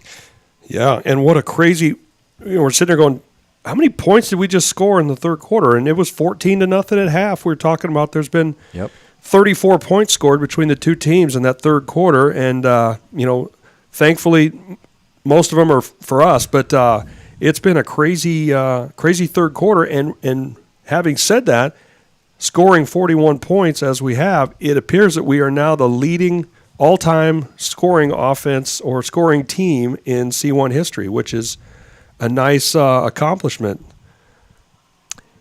Yeah, you see, look at all the points on the board here on 1st down real quickly. They try a double reverse for Central City, and Wyatt Dent is going to be dropped for a loss on the play back across the 45 to the 46. But looking into all the points scored by Wahoo this season, I was referencing it earlier, only twice this year did they score less than 50 in a game. Right now they've got 41. Be interesting to see if they get this one north of 50 as well. Second down coming up here. It's 2nd and 13 for Central City as Zickman is back to pass. He's flushed from the pocket, rolling to his left, going to fire it downfield and out of bounds. That was well covered. Really nobody open down that left sideline, and the Warriors forced the incompletion. It's going to bring up now 3rd and 13. And we have a Graham Nutzman sighting over there on the right side of the defense, pressuring the quarterback to get rid of that ball. And he was, like I say, rolling to his left. That's tough as a right-handed guy to throw that, but it's tougher when you have those linemen bearing down on you. He had to take off running because the pressure was on, and he was forced to really throw up a ball that no one was going to catch. It was pretty much a throwaway deal, but good pressure there by Graham. It's really been a tough day for Zickman once his starting tailback went out of the game, and he was forced to go to the air. Warriors have taken advantage with all the interceptions. Screen play here on 3rd down. They had it set up well, but it was overthrown over the head of Brazy, the tailback. He had a couple of linemen in front of him, and the pass falls incomplete, and that'll set up 4th down. It's 4th and 13. Yep, and you can kind of see some body language down there. They're not really feeling great about the situation, and they're just trying to make a play to keep this thing going. But the Warriors have been so tough today on defense and have made just enough plays on offense to make it work. And for a lot of the season, the offense has been just a Ferrari. And this year, finally, we finally made a few plays to blow this thing open. But the defense today really has risen up.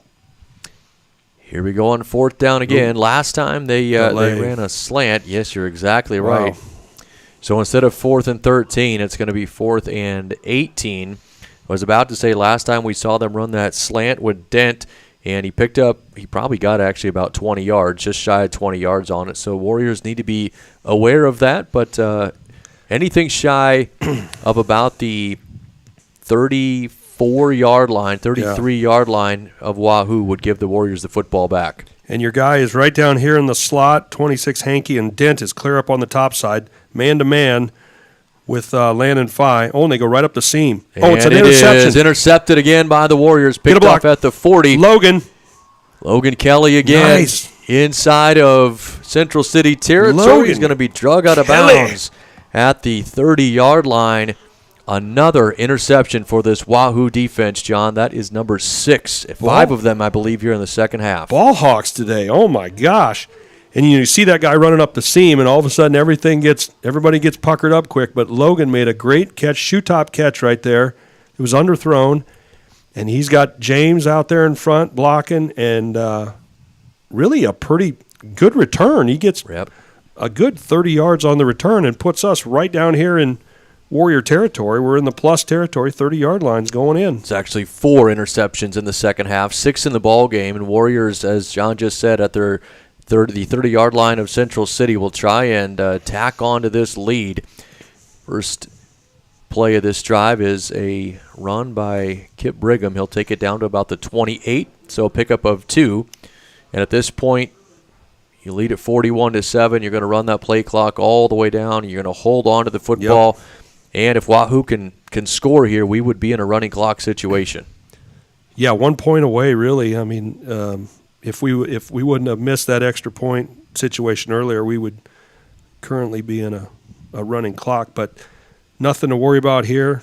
Just pound it away. Out of the diamond formation here on second down. They get it to Brigham. Oh, excuse me, that's Bordowski. Sorry about that. Spun off a tackle at about the 25, and spun it down to about the 22-yard line. Nice carry there, and sets up now 3rd and 2. Yeah, and a good run there by Noah. I mean, he hasn't had a lot today, but he's going to eat a little bit. He's a good between the tackles runner, and he can break one open too, but he is nursing that hand that he injured earlier in the playoffs, so they're kind of being cautious with him, but he's still perfectly capable of getting a first down. Ball to the 22-yard line. It's 3rd down and 2 for the Warriors. Kaminsky awaiting the shotgun snap. He will hand it off to Brigham, left side for Kip as he nears the 20. I'm not so sure that he I don't know if Yeah, he that's got close. there. He's going to It's get a about pretty good spot from the official on the far side. If he got the 20, it's a first down. Otherwise, it's just shy. That is a good spot right there. If he gives us the 20, we'll see. Oh, they're moving the sticks. Wow. If this was a Nebraska or an NFL game, they would have definitely been buzzed in to have the guys up top look at that. And Yeah. Kip kind of hobbles off the field there a little bit. Might have turned an ankle or something, but talking to Rachel real quick. So they'll get a fresh tailback in the ball game. 9:05 left to play here in the fourth quarter. Warriors have it 1st and 10 from the Central City 20. There's a snap, a double handoff. They hand it off inside of the 15 and all the way down to about the 11. That's once again Caden Smart. We've seen that play a few times here in this ball game. The Warriors have run it well, and it's a pickup of about 9, sets up 2nd and 1. Yeah, that play's dirty. And Smarty will drag guys. He doesn't care. He looked like Marshawn Lynch a couple weeks ago, and he's not the guy you just arm tackle. He will drag you, and he will fight, and he'll get to the line to gain. We got a 2nd and 1, so a great situation. Kaminsky sends a man in motion. He will take the snap. He's going to pass, looking over the middle. It is incomplete. Had a man in the end zone there and just over the head. Was that Smart? That was Smart, yeah. Had him in the end zone. He just threw it a little high. He had some white jerseys around him, so Caden would have had to elevate pretty good to catch that. But 2nd one, that's that sneaky down where you can catch people off guard, and you can take a shot. But even if you don't get it, we're still at 3rd and 1. And I would say that this is probably 2-down territory if we don't get this 3rd and 1. I would agree with you. Ball at the 11-yard line as Kaminsky waits for the snap. He'll hand it off to Brigham. Couple of guys pulling from left to right. Kip gets behind him, and he's got enough for a first down as he took it all the way to about the 8-yard line, maybe the 7. But either way, it's enough to move the sticks. Oh, excuse me. Yeah, that was Bedorski. Yeah, it's tough to tell from up here. A 3-2 and a 2-2 kind of look the same. So good run by Noah there to get the forward progress, and now it's goal to go from the 8. Yeah, they put it down at the 8. As you said, it's 1st and goal. We're under 8 minutes now to play here in this fourth quarter. So Wahoo has also done a nice job outside of that one incompletion, keeping the ball on the ground, keeping the clock moving. Kaminsky waits for the snap, and he'll hand it off. It's Bordowski up the middle down near the 5-yard line. So that whatever it was, the tweak of the ankle or whatever we saw there by Brigham is taking him to the sidelines, and he's stayed out of the game here. But as you said just a few minutes ago, Wahoo is blessed with a talented backfield, and they don't have a huge drop-off when Noah comes into the backfield. He picks up a few yards. It's going to be 2nd and goal from the 6. Yeah, we're really blessed with the depth, and that's what it takes to go on a run like this to avoid those major injuries. But then when you have 3 starting running backs, I mean, there's really a lot of things you can do from an X and O standpoint and just from a depth standpoint. They'll hand it off to Bordowski again on 2nd down. He gets it inside of the 5 down near the 2. They're going to spot him, I think, at the 3-yard line. So 3rd down coming up, 3rd and goal. We're inside of 7 minutes now to play here in this fourth quarter. I'd say we got some heavy coming at us right here.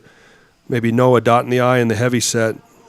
Yeah, or he may even just take the direct snap the same way that Kip has, right? We'll see how they line it up here as they bring some fresh bodies off the side. We got Scanlon over there. We got Iverson in at tight end. We got a direct snap coming. And Noah is the recipient. He's going to throw a pass. It is touchdown. They haven't ran that all year, but I know it's been in the back pocket. And Shada finally makes a play tonight in the passing game. We haven't had to pass it much, but sneaky jump pass right there. Eli Shada with the touchdown catch. I'm pretty sure that was Noah that threw it. Bordowski with the, I think we'll get credit for the pass. 2 touchdowns tonight. 2 touchdown passes from our running back. Crazy. Pulling out all the stops here as Wahoo now leads it 47-7. They'll attempt the extra point. It's up, and it's no good. No good, according to the officials down there. But either way, the lead for Wahoo is 40, and we mentioned just a moment ago in high school football, that means it's a running clock situation. Yep. So as soon as Emilio kicks this ball off here to resume play, we will, even with incomplete passes and all of that, out of bounds, everything, we will see a running clock unless Central City calls a timeout or unless they get it back inside of 35 points. 47-7 is your score. Yeah, and if this was Major League Baseball, they'd be getting out the plastic and putting on the tables in the locker room because it's time to. You can feel it. It's in the air. You got 6 minutes and 20 seconds until the champagne pops, metaphorically speaking, and we can celebrate a second state championship in Wahoo football history. It's a fantastic day right now. Awesome thing, and really an awesome accomplishment for the coaching staff and for all of these players. Undefeated, and they're going to pick up another, decisive victory for, like I said, a 40-point lead at this point. They're nearing that 50-point mark again. John, you mentioned their record-setting year they had here from a point standpoint, so just a lot of wonderful, wonderful things for these boys to be proud of. As Zaragoza gets this one down the sideline, it's going to bounce out of bounds, however, so that unfortunately will not get the game clock started just quite yet. We'll get a penalty, and that will move the football out to, I believe, the 35-yard line. And that is where Central City will have it. I'm curious here if the Bison will put in any of their backup players and try to get some playing time for the second-string offense, or if they will keep Parker Zickman out there at the quarterback spot. At the moment, I think it's a different number lined up at behind center. Did we bring a few dudes in? I mean, if you got some seniors, you want to get them on the field. You want to give your second-string guys a chance to play on this turf. It's really a special opportunity, even though you're kind of on the wrong side of it. And if you got some seniors that don't play a lot or just want to ride out the rest of their career, they can go out there and battle until the very last second. Carter Simonson is the new quarterback. He fires a complete pass on first down. Ball is taken out across the 40 to the 41-yard line. Try and keep an eye on the Wahoo defense, too, and see if the Warriors have any backups in the game. Yeah, Graham's out there. Graham's a senior, but he's played off and on this year. Owen States is out there. He's a guy that kind of rotates in. He's played some today with a couple of guys, kind of cramps and whatnot. But, it looks like and the other thing you want to do is it's a great time if you're a senior to be out there and watch that clock expire, especially, if we get the ball back, to be able to take a victory formation in Memorial Stadium is a special thing, and I'll definitely be snapping a sixth-floor picture of that here in a little bit.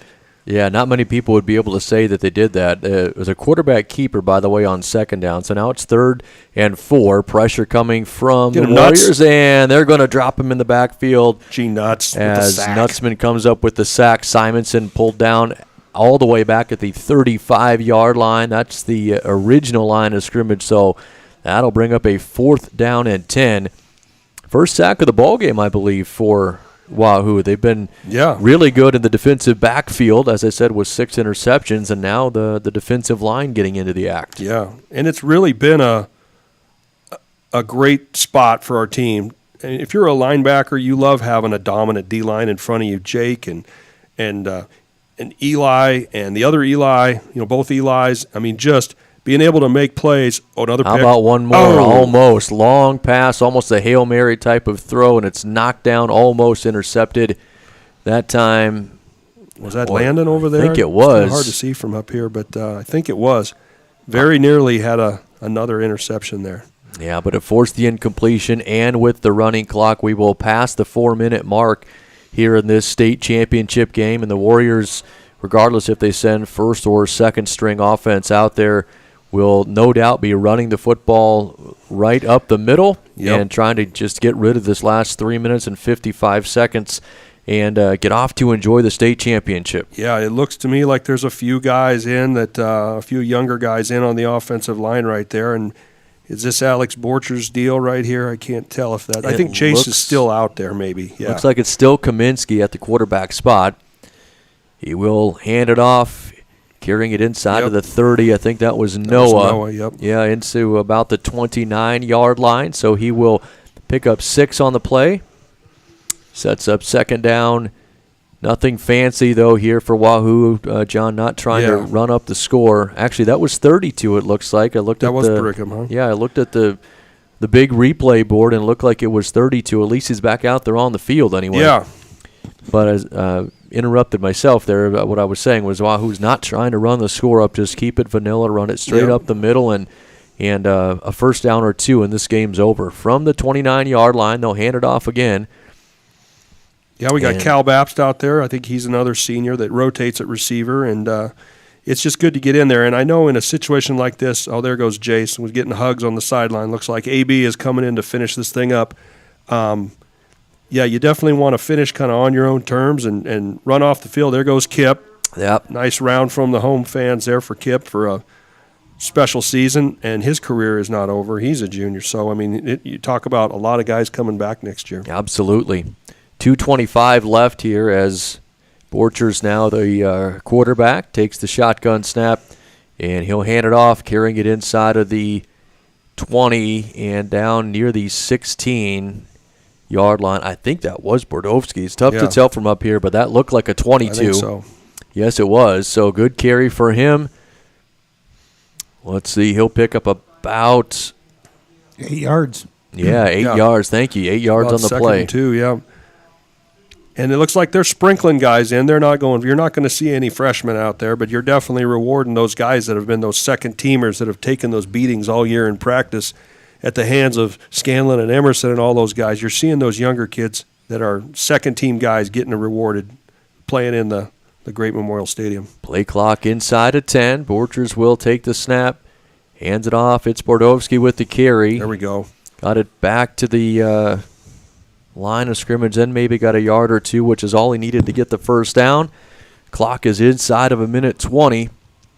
And I know Central City has 2 of the 3 timeouts left, but I have to believe Wahoo can move it to a victory formation here and kneel this one out. Chance for you to take your that's right. your 6th floor picture the here, John. Victory formation is the best formation in football. Oh, it looks like they're gonna let them run it a little bit. Still in the shotgun as Borchers lines up and waits for the snap. Oh, ball. Ball's on the turf, and it looks like Wahoo fell on it. This, by the way, is why you go to the victory formation. And You don't risk here anything comes like about that. 10 substitutions into the game. All you guys get out. We're going to take a knee. All the seniors are coming in. Yeah. We're going to finish this with seniors on the field, and we're going to take a knee one last time, everybody in the game, and we are going to finish this on our own terms here as a group. 25 seconds left. What a fantastic group of kids, seniors, just such a hardworking group, well-coachable group. And there's the snap. Kaminsky back in the game, takes the knee. 7 seconds left. That'll run off, and the Wahoo Warriors have done it. They've completed a perfect season, and they are your 2024 Class C1 football state champions. A 40-point victory over Central City, 47-7 will be your final score. What just a culmination of just a great season, guys. This game, coming into this game, I was nervous about this team because they're such a high-powered offense. And, there's some live stats finally at the end of the game. 111 yards for Jace, 1 touchdown, 1 pick. Efficient, just been the name of the game all year. Just efficiency, not a lot of mistakes, one interception. But Kip doing what Kip does, 133 yards, 2 touchdowns. Caden running the ball well. But the defense, I think, today was the difference. I mean, those guys really locked up some pretty significant playmaking. Oh, my gosh. 8 turnovers forced. Turnovers. And when you're making plays, you're going up and getting those 50-50 balls. And some of those balls were tips. They were, the kind where you do the tip drill every week in practice. You go up and you get those. You high point balls that are thrown high. You get balls that are thrown at your shoes. And really the back half of the defense, which was, the group that I thought today was going to be under the most pressure with that prolific quarterback for Central City. I knew the front 7 would do what they do. They're killers, but amazing job by our back half of not only getting interceptions but turning that thing the other way and just just sealing the deal for Coach Fox, Coach Iverson, all those guys that, they've been going 7 days a week since mid-July, and this is just going to send everybody home with the culmination of unfinished business that they've been working on since a year ago at this time. Just everything has led to this moment, and they have been lifting weights all summer, going to camps, just all those film sessions. Everything is just leading to this event, and they're going to do their post-game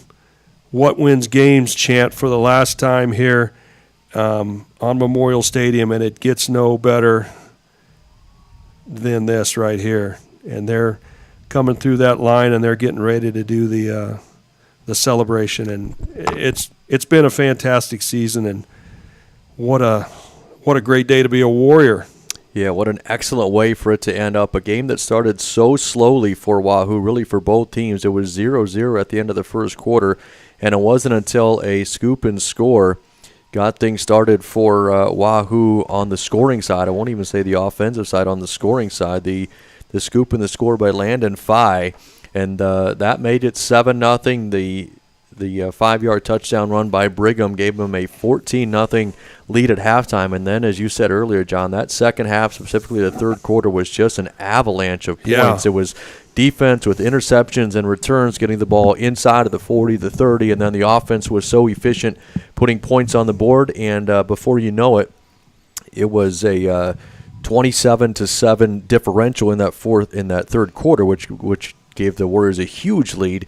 Heading into the fourth quarter, they tacked on a few more touchdowns, and your final is 47-7. Kelly, I'll give it back over to you, but my thanks to John Herrera and all of our sponsors for allowing us to be here, and it was an enjoyable ball game, and I'm glad the Warriors got out of there with a win. It's been a fantastic season. It's just an honor to be able to come up here and talk smack and just talk football with you guys, and to sit in the sixth floor and watch us win a title like this is just an honor. What a great day to be a Warrior. It's a great memory for us. I was hoping for, a C1, C2 go back to Wahoo. Yeah. But, congratulations also to Bishop Newman for making it to where they did. Yeah, Tough they had a game for great them season. earlier. But, again, the Warriors just showing what they have been showing all season long. Again, thank you to sponsors that have been a part of the activities and athletic department Booster Club: Berkshire Hathaway Home Services, Ambassador Real Estate,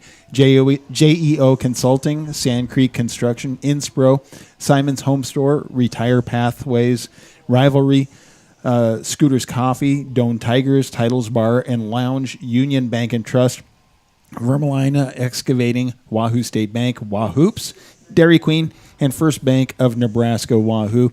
Again, thank you to the schools for letting us be a part of this, and we look forward to growing and being able to continue to bring more and more to you. And it seems like next week we have basketball starting. Oh, my gosh, yeah. So, again, it just goes from one greatness to another, and we look forward to bringing it to you. Thank you for watching, whether you listened on our YouTube channels, Saunders County Online, or Wahoo Public Schools YouTube, or on 99.3 FM KWAB, the new radio station being licensed right there in Wahoo. Again, it's a great day to be a Warrior. It's a great day to be from Wahoo. Thank you, guys, and we'll wrap that up. Until next time, thank you to Brian Abrahams and John Herrera for bringing coverage right here.